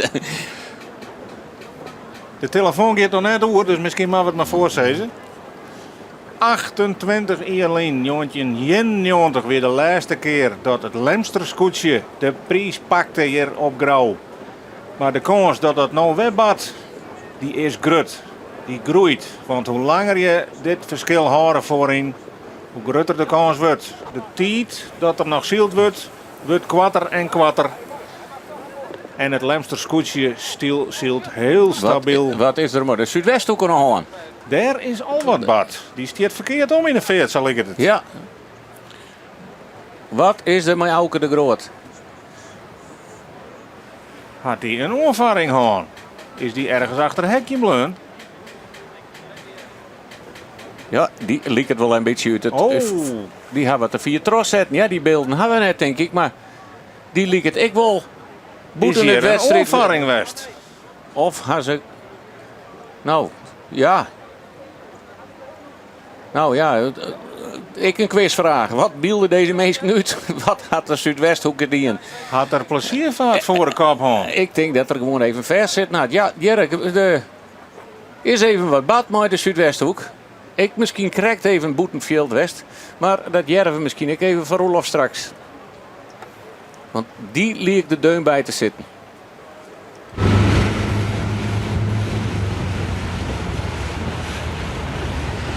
Ja, ik kan het niet zeggen. Ja, jongens, ik wist net dat ik al in de uitzending weer, maar wij zijn even naar de boortentagong waar het misging. Want de Zuidwesthoeken schijnt in een soort van loefduel zitten te hebben met Drachten. Drachten, dat deden wij van het publiek, hè, dus dat is eventjes onder voorbehoud. Die drukte Zuidwesthoeken gewoon het boeten het wedstrijdveld in een boordje zo'n die te lezen. En daarom draaide die Saar helemaal een rondje om. Dat is wat er nevens de mensen die erbij wien krijgen gebeurd is. De politie wie er ook al heel gauw bij om de mensen boeten het wedstrijd werden te houden. Maar dat liep het mij zo dat hij dat wel is doorgaan. Dus ik weet net wat dat nou is. We zeggen in ieder geval wel dat Zuidwesthoeken nou achter Drachten weer omgeeft. En er komt nou een protest in het land. Dus dat zal daar alles mee te krijgen hebben.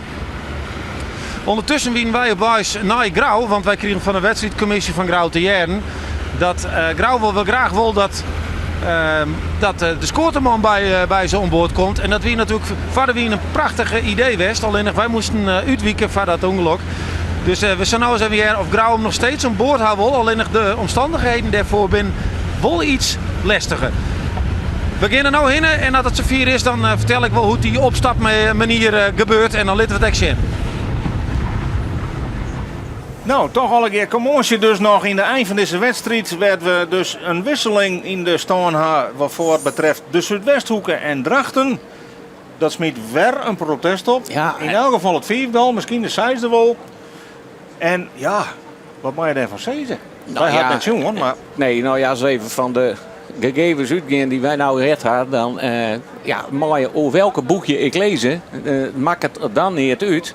Je mag net in je boeten het wedstrijdveld drukken. Dat is gewoon een gegeven. En ik denk, dit is... Ek Drachten had het protestvlagje erin. Ja.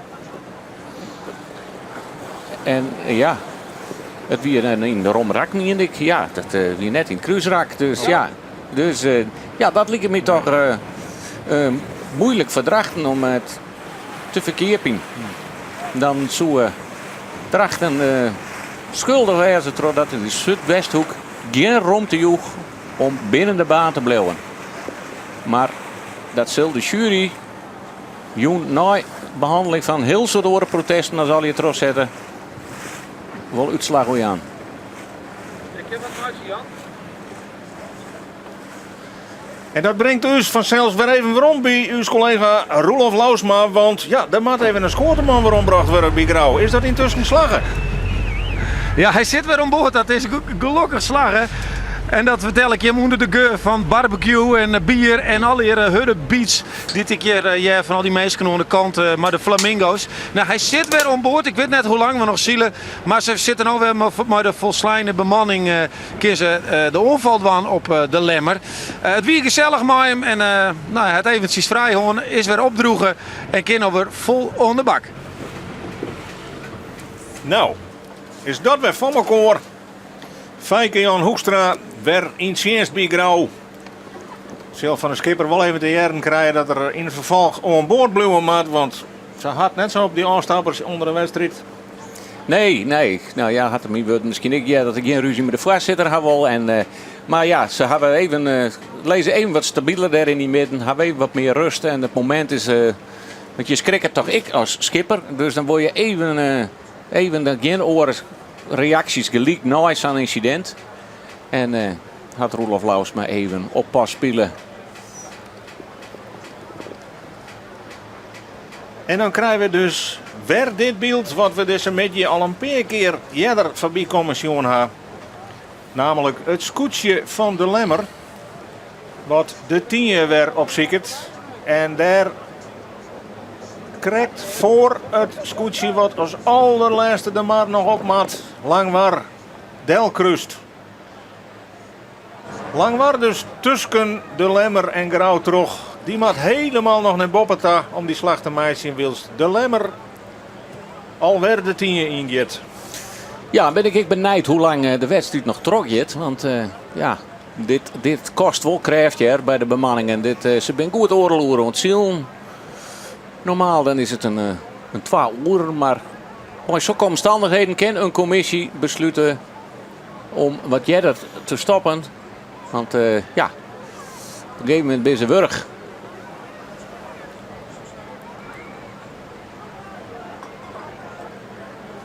Je ze net meer zo plat lezen als aan het begin van de wedstrijd. Werd ik regelmatig de scoorten vierde worden. Maar ja, toen we het ze krek zeiden toen. Dan gelieken we plat. Hier de achteraan. Huzum, wat zijn de hele mannen en het Jereveen. Ja, die liep je de hele middag al wat ongeveer vers te zitten. Waarbij ik het toch wel opmerkelijk vind dat het scootje van Jereveen blijkbaar toch net meer snelheid ontwikkelen kan. Vlien hier nog heel verrassend. Krijgt tweede. Hast de winnaar van de SKS. En nu stier we naar achterin op het begin van de SKS-competitie. Lemmer uit de 10 waai. Wat doet dit bootje hier? Dit ken helemaal net. Er komen al pleziervaders. Ja, sjuch. Aan de kant. Hier is even net opletten. Er komen al pleziervaders terug de 10 heen. Nou, het is maar goed dat het geen kruisrak is. En als het ergens net kan, Dan is het jawel. het smelste stukje van het wedstrijdwetter. Nou, ze matten er 10 jaar nog in, maar... Het ben ik toeristen, renteboten zat te zien. Ja, stoortwielen op boord. En we jaren even als uw collega Rolf Loosma daar in de buurt is en daar wat meer zicht op had. Ja, het is net te filmen eigenlijk wat je gebeurt. We zitten krijgt jonken de lemmer om zien te laten eigenlijk maar de camera. Hoe deun mensen eigenlijk op dat wedstrijdveld zitten. En ik heb het nog net, we zitten er nou eigenlijk nog net eens naast en één keer komt er een skipje voorbij. En die mensen weten dus kennelijk net wat er gebeurt. Wat er dan vervolgens gebeurt is dat er een van de SKS, een boordje van de SKS, er heel rap hinnegeert op de politie om ze te waskoging. Maar het is soms echt wel een beetje onduidelijk. Ja? Want ik zeg hier nou mensen maar zo'n hele mooie, grote, opblaasbare eenhoorn. Ja, het waait hut, dan lit die los en dan in één keer kan die zomaar hoe dat wedstrijdveld heen zitten. De meeste mensen houden haar goed onder de regels, maar het komt dus wel eens even voor dat er hier samen uit het hoekje waaipiept. En ja, dan is het krek als maar de Formule 1 en heb je er in één keer een soort van spannende situatie bij. Als dat zelfs nou tussen 1 en 12 liep, dat het toch wel eigenlijk vrij rustig is en dat ze elkaar net onvallen. Dus dit is weer een stukje spanning. Je hebt er net helemaal officieel bij, maar het is toch wel even leuk om te zien hoe dat oplost wordt. Ja, en hier zit echt nog een stukje spanning. Vooral voor Albert Visser, want dit kan wel eens voorlopig het belangrijkste cruiserak uit zijn carrière worden. Want blijft hij zijn neef Douwe Visser van Grauw voor. Het is misschien wel het laatste cruiserak deze wedstrijd. Het lange cruiserak de meesten. Hij had nog altijd die voorsprong. Maar ja, Douwe Visser kennende van Grauw. Zou die nog wat betekenen? Wat denk je? Nou, ze liet je deze koers wel te volgen. En dan is het correct, maar ja, hoe dicht kom je bij om het nog moeilijk te maken? Maar sjuch, ik eens even aan hoe het werkje is. Die scoort je. En we vieren. En we lossen. Want je willen net eens keren. Je willen net om. En weer ongen. Hup. Ja, en die versoering die slaat op een stuit daar. Wat een gebeulig, wat een gevrot. En dit al oorloeren. Ja, zeker. Nou, die is nou weer fris. Hè? Maar het verschil is net zo groot. Nee. En Albert Visser kan hem geen fouten perpetueren nou. Hij had natuurlijk het voordeel dat hij de koprenner is, dat hij echt verdedigen kan, maar hij wordt net zo vaak eerste, dus hoe zou het met de zenuwen wezen? Ja, en dan hebben we ook nog Gerard Pietersma. Kan die daarvan profiteren? Ja, die krijgt ik een klap in. Het lijkt toch dat de wien heel constant is uit een bepaalde hoek. Ja, het werd wel, of tenminste wel in kracht. Maar qua hoek wel hetzelfde. Dus dan is daar net echt van te profiteren. Maar Nog heel tijd beste vlagen hier. Je rekt in de 10. ja, ze hebben de zeil net optimaal onlutsen. Omdat het gewoon net kan. Dan slaan ze om. De krachten zijn te groot. Te groot. En dan is een pijler heel erg belangrijk. Want in combinatie met een dikke vlaag en het zwart in de groen. Want die pijler die shirt even hoe het het maakt. En die houdt de Zuiderman terug van nee, zwart een beetje omheen. Hier de surf hem. Stok erin. Elke keer maar weer. Ja, en vast horen. En die houdt terug. Achter en die shirt ik van hey, het zwart maar te wat. Want als nou het zwart de groen rekt en dan krijgt er een dikke vlaag in. Dan loopt gelijk plot mooi het scootje op het water. En dan zo plot dat hij omlooit.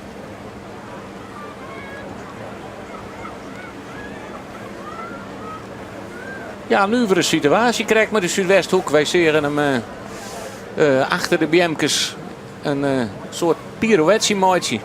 En daar ziet een ronde van het wedstrijdwetter. En ik weet net dat hij boordjes rekken had. Maar ja, dat zijn gevaarlijke manoeuvres. En ja.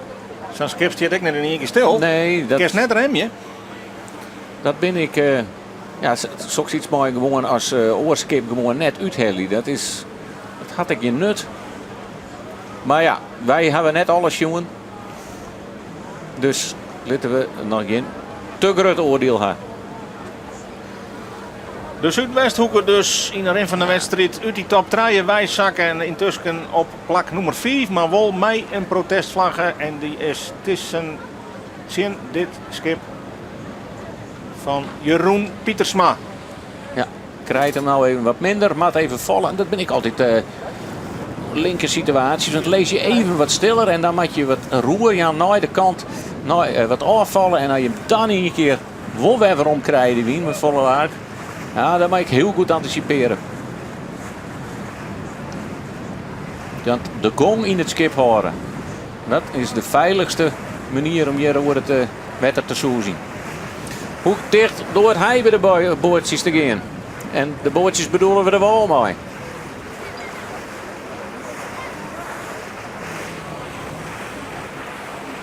Safety first. Oh, steek al een keer maar krijgt daar op dat achterdekje. Hij moet aardig linig wijzen. Zorg ik eens hoe leeg die geek ging het. Ja. Maar het haast hoe het helemaal uit hinnen tilt worden. En Lemmer nog altijd op 1. Maar daarachter Grauw, die het natuurlijk alles erom docht om op eigen thuiswetter toch weer die heegste treden te beheljen. Het blijft spannend om de eindta. Maar het gotje wordt weer wat lietser hier. Ja. Het is een 70 meter Lemmer met wrakselje om Grauw voor te blijven. En ja, dan ga je achterom zien en dan ja. Oei. Zo Grauw dan op zijn eigen thuiswetter het winnen. Het lijkt erop dat de wind wat draait is. Dat ze een langere slagenmeidje kennen. Is dat zo eigenlijk? Ja, dit is... nou ja, ik schuur de boei der boppen nog net. De tonnen, ja. Dan kennen ze hem nou in één keer berinnen. Nee, dat lukt net. Nee, maar dat dan lukt tussenslag. net. Maar hij wordt wel steeds... Hij gaat steeds wat meer naar het zuiden toe. Dus ja, hoe... Het is een beetje optisch bedrog, denk ik. Maar het is, dan wordt de wedstrijd wel wat minder spannend. Want als hij wat, hoe zit het 44 graden iedere keer de slag is, maar. Ja, dan kijk ik nog eens een orenhoek op ziekje. En nou volgt het iedereen zijn eigen lijn, of dezelfde lijn. Helemaal naar de boppenkant richting de peen. Geen één die het avontuur omgeeft. Alle dezezelfde slag, zo dicht mogelijk bij die boordjes. Ja. Die mensen zelf wel wat hoe wij ze nou op stuit. Die schurren al die grote koppen van die scootjes en die mooie grauwe opstekkers rucht over hun boordjes in komen. Nee. Maar duidelijk is dat zowel de Lemmer als Grauw en eigenlijk al die orenscootjes minimaal nog 2 keer hoe stag moeten om die tonnen heen te kennen. Daar gaat de Lemmer. Kiest hij nou al ervoor of vangt hij even een vlaagje op? Die vangt een vlaag op. Zet toch weer terug. Ja. Die had nou wel de controle, hè? Hij had de controle. Hij laat ik op bakboord nou, maar daar kom ik net op stuurboord om. Maar hij ken ik nog voor Grauw draaien.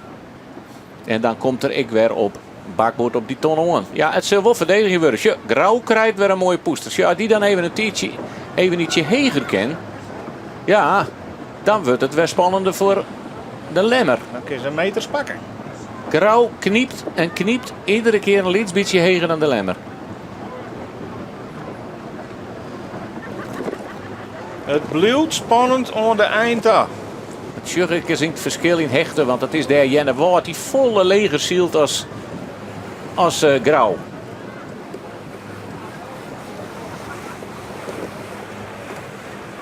En hier dan al een scootje dit jeder een oren koers ziekert. De hele mannen. Daar gaat de Lemmer en die houdt nog altijd de voorsprong op Grauw. Kennen ze dat gaat horen rond de finish? Die het heel dichterbij komt, maar die we nog steeds net definitief de jaren kregen ha. Nee, Jurk is even hoe mooi Lemmer draait. Het is juist amper, ja, juist nou even de fokkil, maar ze lezen haast heel snel weer over de orenboeg. En gelijk op snelheid, ja, dat zal nou wat minder hut gaan omdat ze nog net op volle snelheid wierden. Maar Lemmer, die houdt het gat dicht, nog steeds mooi de Grauwsters. Knap zielt van Albert Visser en zijn bemanning. En daar gaat de finish erin, Frederik. Dan kennen we u eens opmeisje voor de climax van de eerste dag van deze SKS hier op Grauw. De Lemmer had eigenlijk van begin af aan op nummer 1 lijn. Zielt als een speerjoert. had aankondigen voor deze wedstrijd al dat hij zo graag eens een keer echt meedoen wil voor de titel. Net altijd krijgt boeten de top 4 eindigen en die zet hier een hele mooie stap. En daar gaat de hele mannen, die moet even het spul loslaten. In die hoeken van de mar staat dus nog een beste poesterwin. Zeggen ze, er rent letterlijk de spuigaten uit. Dat werd een matje ook weer even kwijt. Maar er staat nog een oorwin, dus tijd van verslapping is er net. Maar wat zou het mooi wezen voor Albert Visser. Wat zilderen een protte meisje wezen die hem dit ik gunnen, denk ik. Hè? Want hij is hier dit al jaren in de vloot, mij schild. Ja, ik een hele goede zieler. Ik bedoel, ik een Lietse boordjes, dat vind ik altijd heel goed. Ja, het is een zieler puur zang. Ik wil een beskieren man. En daardoor denk ik dat iedereen inderdaad het de Lemsters van het gunt. En het is natuurlijk weer eens leuk dat er zijn oren niet in wint. Want ja, 28 jaar geleden dat Lemmer op Grauw woont. Ja, dat... toen winnen wij nog een beetje jonger, Freek. Ja.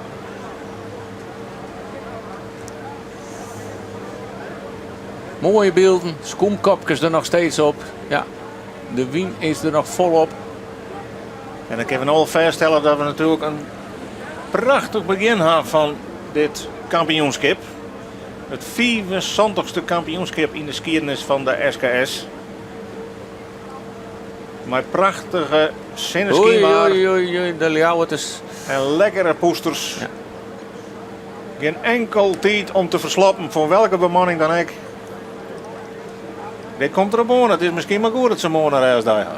Ja, dit is een prachtig begin. Maar ja, wij praten al een beetje als het al hier al beslikken is. Maar we hebben nog het laatste wedstrijd van de SKS op Snit. Zit nog wel in de holle. Dus het kan op een laatste meters er nog van alles barren. En we gaan nog geen enkele uitspraak over welk protest dan ook. Nee. En daar herinneren we nogal een richtje van.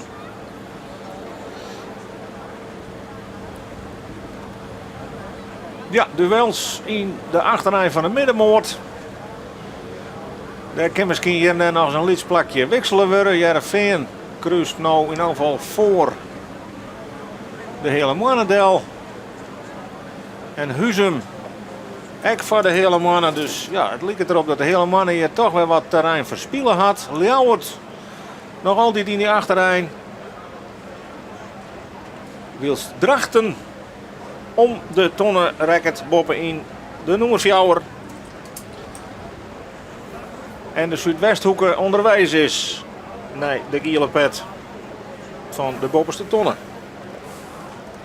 En het wie ik maar mooi voor de Zuidwesthoek dat er zo'n verschrikkelijk grut gat zie je tussen hem en Drachten. Steeds maar nou, die winnen bij elkaar maar de achterrijn. Want ja, die had er gewoon toch even een rondje draaien. Maar die had even stil, die lag rug met de kop in de wind. Maar ja, die had alleen nog een plakje aan Drachten verlen. Voorlopig. Voorlopig, maar dat zie ik zo wijzen ken dat de hele vloot die voorbij vaart. Ja. Ja, dit is overleven nog steeds. Sure. Tot op het laatst van de wedstrijd. Ja. Het rent de spuigat nu. Een mooi spreekwoord en als je hem zegt, ik met de boeisels, als het scootje dan weer omheen komt, dan zit er in een gangboorden.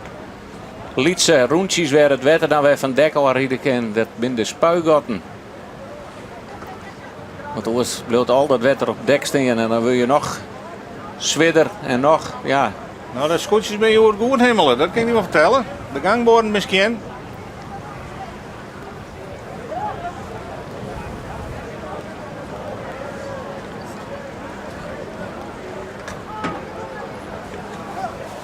Ja, en die matten nog een eindwraksel. Maar persoonlijk ben ik eigenlijk wel heel benijd hoe ver het de Lemmer nog te gaan had voor deze historische mogelijke zege. Ja, dus ik heb dat ik even op het track en trace, want dan hebben we even heel mooi de beide marren in het zicht nou. Dus zullen we zowel de Efterhoede als de Vlaarwijn. En daar is het gotje nog maar 50 meter hier. Dat tussen Lemmer en Grauw. Grauw zit er heel deun achter op de Lemmer. En dan zit de spanning dan toch weer in de achterlijn. Of in een voorrein in dit ook, maar in het laatste van de wedstrijd bedoel ik.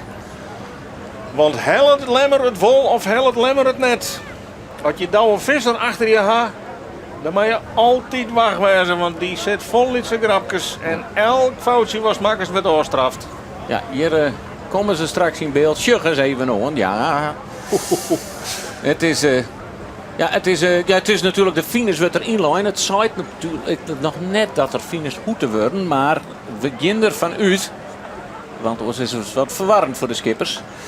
Dat wordt ik mijn signaal naar lijn. En dan is het straks een slagje even. We pakken de kaart er even bij. En de goeie. Ze moeten stuurboord om de tonnen heen. En dan tussen de starteiland en de Frieske en de Hollandse vlaggen terugvaren. Dat is dus die lezen erin. Het is een vaderwijze finish als het heet. Het zit net op het eind van een cruiserak. En dat is natuurlijk ook voor het publiek van Grauw en alle mensen die op het starteiland zitten. Een prachtig gezicht. Terwijl wij even een 360 graden beeld krijgen van de hele wedstrijd. Daar is de achterhand. Nou zit er ik haast wel een kilometer tussen Ian en noem het Tredje. Ik ben heel aan die kant uit. Ja. Ik denk zelfs wel meer. Ik zal het straks even zien. Het wedstrijd wordt helemaal benut. Maar heel graag blijven wij toch wat meer bij die voorrijn. Bij dat duel tussen Albert Visser van de Lemmer en Douwe Visser van Grauw. Daar komen ze aan. En daar is Grauw die het nou heger zielt als de Lemmer. En zou er dan toch nog wat mogelijk wezen voor de Grauwsters? Maar ze moeten gijpen. En dan leidt Lemmer weer heger, dat is Grauw. Oei, oei, sjuchtje, dat bedoel ik met die loert. En die slaat er nou op een voorstag. Ja, hij krijgt net, die scoort hem aan, maat hem ophellen. Want er is even een moment dat die loert gewoon, ja, die precies op het midden van de voorstag rekkert. Get gelukkig goed voor. Maar ja, dat bedoelen we maar mooi dat alles nog in het... Dat hier bij Lemmer gebeuren moet. Of dat er een scoort los shit of wat ik maar... Voorlopig zielt Lemmer foutlees. Ja, keurig. Gebeurt. Prima zielt van Albert Visser. Want nou leidt foutje bij zijn neef. Of foutje. Het voordeel ging het even net helemaal goed. En dat kost dan toch misschien wel wat tijd. En die hij nedig hier om misschien nog wat te bezieken. Wat bezieken Douwe Grauw nog? Wat ken er nog? Nou ja, je kent wat Loevingen, maar dat denk dat het hier het... God is wat je... Ja, hier hebben we een beter beeld. Ze lezen toch al boord om boord hier. Het komt heel Van dicht bij elkaar hoor. Ja. Maar de Lemmer had hem nog in de knip. Dan zou Grauw Loevingen moeten. Dan moet hij erachter del. Maar dan gaat Lemmer ik mooi loeven. Ik denk net dat Douwe Visser van Grauw dat al je wegen geeft. Want een tweede plakje op de eerste dag is natuurlijk al een poerbeste uitslag voor je kampioenschap. Lemmer gaat wat omheen. Dan komen de spanningen weer op die schoten en op die loerten. Ja, die kan koerskiers, die kan ziekje werd hij hoe de finish wil. Die kan Grauw dwingen. Ja, hij dwarrelt er nou wel wat terug in. Hè? Want ik zou hem toch gewoon zo leeg mogelijk houden. En de leeg mogelijk houden is zo leeg mogelijk sturen. Ik zou verradig iets nou wel even in de holles gaan willen van Albert Visser. Ja, op het drompel van een historische gebeurtenis hier op Grauw. Grauw gaat wat omheen. Wat een finishduel tussen de Lemmer en Grauw. En dat eiland komt dichterbij waar die finish leidt. Hoe vier gaan ze nog te gaan? Is er nog wat mogelijk? De loert wordt eruit halen bij Grauw en bij de Lemmerik. Het is haast synchroon zwemmen. Het is ze vallen heel goed. Ze hebben ik hetzelfde DNA, dus ze zielen ik keurig met elkaar op. Lemmer had het in de boeses, als het nou lijkt. De Fok wil dan net oer, wils die bij Grauw al druk had aan de orenkant. Daar nou ik bij de Lemmer. Giek nog wiet uit. Daar zullen we de tonnen. En daar moeten we ik haast het Frieske en de Hollandse vlaggen zien. Werd tussen het streepje van de finishlijn laat. Ja, Hier de Hollandse vlaggen en dan zien het eiland aan de Friese vlaggen. En dit is dus de finishline. Ja. Werd de punt van de Lemmer als eerste oor Hinnemat om te winnen. Hij had de beste positie. Hij maakte het heel spannend in mijn grauw. Wat een fantastische wedstrijd hebben we hier voor de kiezen kregen. Met een hele sterke Albert Visser. Die het al aankondigen met zijn Lemsterskoetsje. Wat zien inspiratie wijzen wil. Hij wil dit kampioenschap echt meedoen. En hij docht echt mee. Maar kan hij Grauw nog van hem aanhouden? Wat docht Douwe Visser van Grauw? Want die... ja, kan die hem de boppen stekken? Of wordt hij voortbracht? Hij moet hem in de wienwutter zetten. Maar En dan remt het. dit is nog... Hij gaat hoe stag. Douwe Visser, hij waar hoe stag drukt. Waar is de finish? Hoe vier is dat nog? Hoeveel meter is dat nog? Grauw hoe stag. Maar waarom volgt Albert Visser net gelijk? Want straks komt er oerbakboord aan. Ja, het is nog wel een eindje. Hey, ja, het is Albert Visser die nu straks oer stuurboord op die lijn aankomt. Hij gokt op een snelheid. Maar dan maakt Grauw net een sneller tussenslagje meidje, want dan wordt het Grauw. Het is de Lemmer die deun op die linie leidt. Ja. En houdt hij genoeg meters oer op Grauw. Grauw op volle snelheid, maar ik denk toch dat het de Lemmer is, want die is al bij de Friese vlaggen. Ja. En we herken even naar het lood. Maar de wedstrijd is nog net voorbij. Ik al is hij door de finish. Ik ga niks yet. Maar we zeggen even naar de beelden op het schip. Ja, ze klappen al.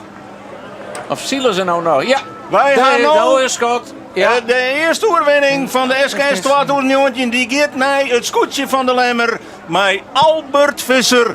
Hij maakt er een hele spannende finish van. Maar blijft correct zien nee voor Douwe Visser van Grauw. En na 28 jaar komt het Lemsterscootje weer in de skiernisboeken. Want dan winnen zij voor het eerst weer op Grauw. Ja, en zoals we de SKS eindigen binnen zo spannend wie het nou. Ik weer op de finish. En dan weer met Douwe Visser van Grauw. Maar Lemmer, ja, die had het toch correct oprijden. Dan binnen nummers 1 en 2, die binnen en is het wachtje op de nummer 3. En dat zal Jennewaard worden. Gerhard Pietersma. Maar nu komen we ook in de categorie scootjes met een rode vlag in het wand. Jennewaard had nog altijd die rode vlaggen in het wand. Dus het is een uitslag onder voorbehoud. Voorlopig op het derde plak Jennewaard met protestvlaggen. Gerhard Pietersma.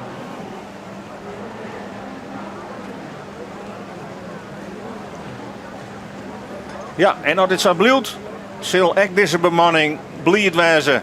Vanmorgen emotioneel bij de routebespreking. Hij had impeteerwest met Maarten van der Weijden. Had het scootje aanbeen voor doeleinden. Herinneren Maarten van der Weijden nog aan dat hij ook een broer zelf verleden had aan die slimme ziekte, kanker. Weer daar tegen emotioneel onder en zielt je een hele netjese wedstrijd. En dan is er al een behoorlijk gat vallen tussen de nummer 3 en 4. Dan is dit Jeroen Pietersma. Die voor het 4e plak gaat. Maar ook daar ben ik benieuwd of die protestvlaggen er nog in hangen. Ja. Ja. Nee, dat is het mooie van Hurdewien. De vlag is altijd duidelijk zichtbaar. Ja, en ze hebben ik in een chin hun krijgen. Dus ja, dat zullen ze ik grif stingen letten, want je wil je wel verdedigen. Terwijl ja, de meesten haast van het eiland aandrukt worden, lijkt het wel. Het lijkt het wel Middellandse Zee-tafereel. Je haast op grauw saf volle meesten weer op het eiland. Ja, daar het Scott. Ik voor drachten. Jeroen Pietersma eindigt in grauw voorlopig op het 4e plak. Onder voorbehoud. En dan is het wachtje op de Zuidwesthoeken. Ik werd een heel groot gat daartussen. Ja. Deze lange baan had zijn invloed gehad op de wedstrijd. Er zijn grote verschillen ontstaan. Daar is dus de volgende rode vlag al die we bij wapperen joggen. Die van de Zuidwesthoeken van Auke de Groot. Dus bij de eerste 5 scootjes al 3 protesten. Dat we een oer aan in het zwethakje.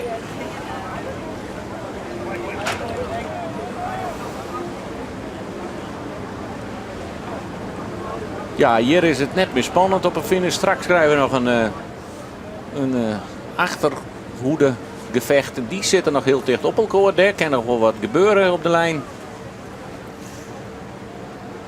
Maar het likketje bij de Zuidwesthoeken al hier de hele dag net waait. Ik wat berusting denk ik. Ze hebben op een tweede plak lijn. Hop, en daar wie die nou weer. Ja, Auke de Groot joeg heel lang kleur aan deze wedstrijd. Zielde een skoft in de top 3. Maar had onderwijs toch wat malheur gehad in duel met Drachten. Vandaar ik de rode vlaggen. Dus zijn 5e plak zou misschien nog meer op smieten kunnen als hij het protest wint. Ja, en erg blied liet je ze net. Wil ze toch een hele mooie uitslag voor hen is. Maar ja, maar je zo'n situatie drukt worden dan... Oh, en daar is de Sneker Panel. Die behoudt zijn 6e plak dus. Jappie Visser stikt beter als Vlinier. Wie zien de buurt.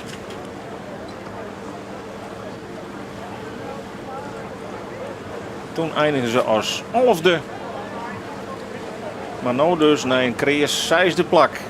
En geen protestvlag in het wand. Nee. Dat scheelt ook alweer nee. Maar we zijn nog lang net met de rode vlagjes, want er komt nog een bosje binnen. Tenminste, die hangen er strakjes in. De jouwer. Kan die het zo'n plak vasthouden? Daar had het alles schijn van. En ik daar geen rode vlag in het wand. Rinus de Jong begint dus met een netjes een middenmootpositie. Ja, ik het zou stellen. het is, ik pas in tweede hier. Wel op scootje zielt, maar ik nog net zo heel soort ervoor ik ervaring als skipper zijnde. Dan is dit een hele mooie teamprestatie voor de Jousters. En dat, ja, dat Sjöweek. Zij ben er blij mee. Ja. En terecht. Met deze win.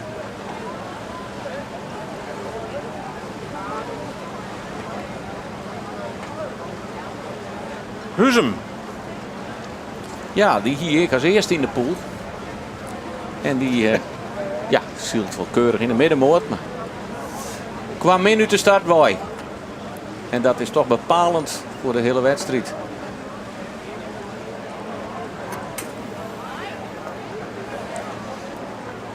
Ja, wils we concluderen kunnen dat het scootje van Huzum hier positie nummer 8 inneemt, ben we vanzelfs heel benijd naar de reactie van de winnaar van Joert, die bij ons collega Geertje de Vries is. En dat is vanzelfs Albert Visser van de Lemmer. Voordek van het Lemster scootje en Albert Visser. Wie is de krijgt even heel blied, maar de is alweer een beetje rustiger. Albert, wat weer dit een mooie wedstrijd voor je? Ja, dat is een prachtige wedstrijd. Ja, voor u tenminste. Voor het publiek denk ik. Maar wij hebben een mooi fut. Dus hier bij de boei. En dan moet je maar proberen in te krijgen. Douw heeft het wel geprobeerd, maar hij komt het harder op een gegeven moment. Maar hij komt weer. Verdedigen is goed verdedigd. Het lukt hem krek net. Precies, en je hebt zelfs die fantastische start. Ja, weer een hele mooie start, ja. Dus dat is alles heen. Dat staan beter, vooral op Rom beter kennen we wat goed mandje. Maar als je hier bij de laatste fut komt, dan kan je als niks meer goed mandje. Dus, de eerste is binnen. De eerste is binnen, ja. Dus, dat smaakt het wel. Logisch. Dankjewel.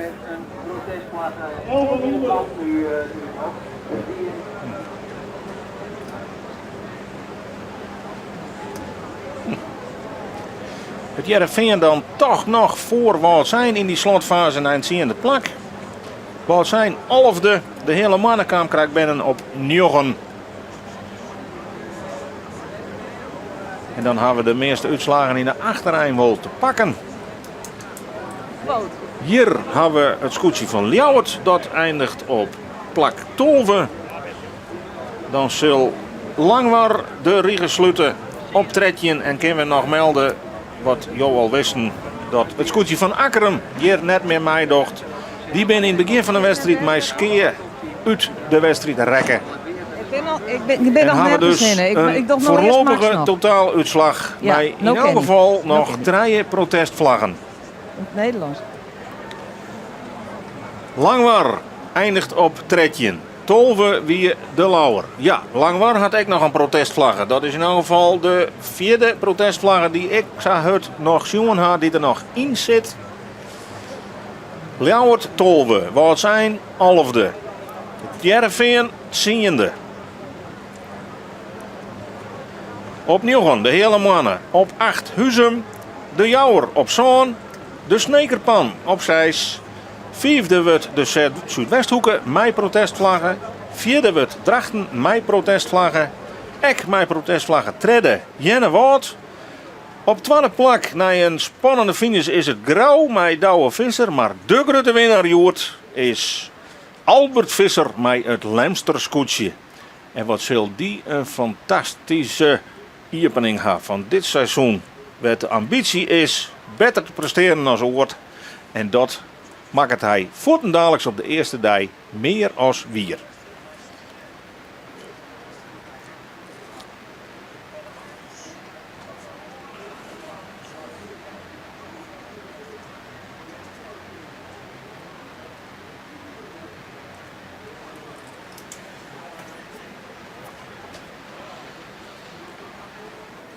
Wat gaan we doen?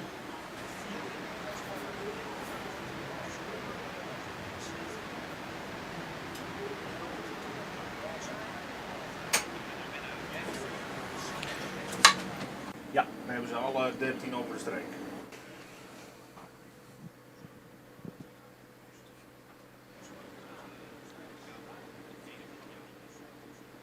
Ja.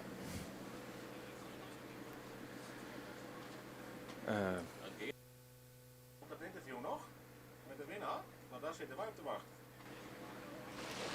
Ja, maar dan komt eerst nog een radio live, en dan op tv live, en dan op Max live.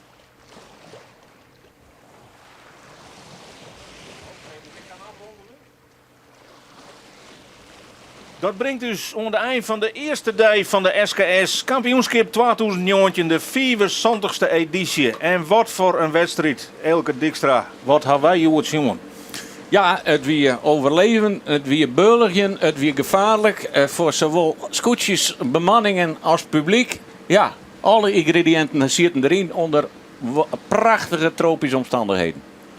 30 graden, een polenwien, een riege protesten, een voorlopige uitslag en een fantastische winnaar. Want voor het eerst in 28 jaar wint het Lemster scootje met on het helmhout Albert Visser. En zet hij de trend in dit kampioenschap. Wat wordt het dit hier? Waar wordt de 74ste kampioen van de SKS? Ja, daar zullen we jou de komende 14 dagen van op en hecht te horen. Maar het begin is er, de kop is er al. En we gaan een fantastische start aan. Morgen een reisdag. En manje zorgen we jou heel graag waarom op de Veenhoop.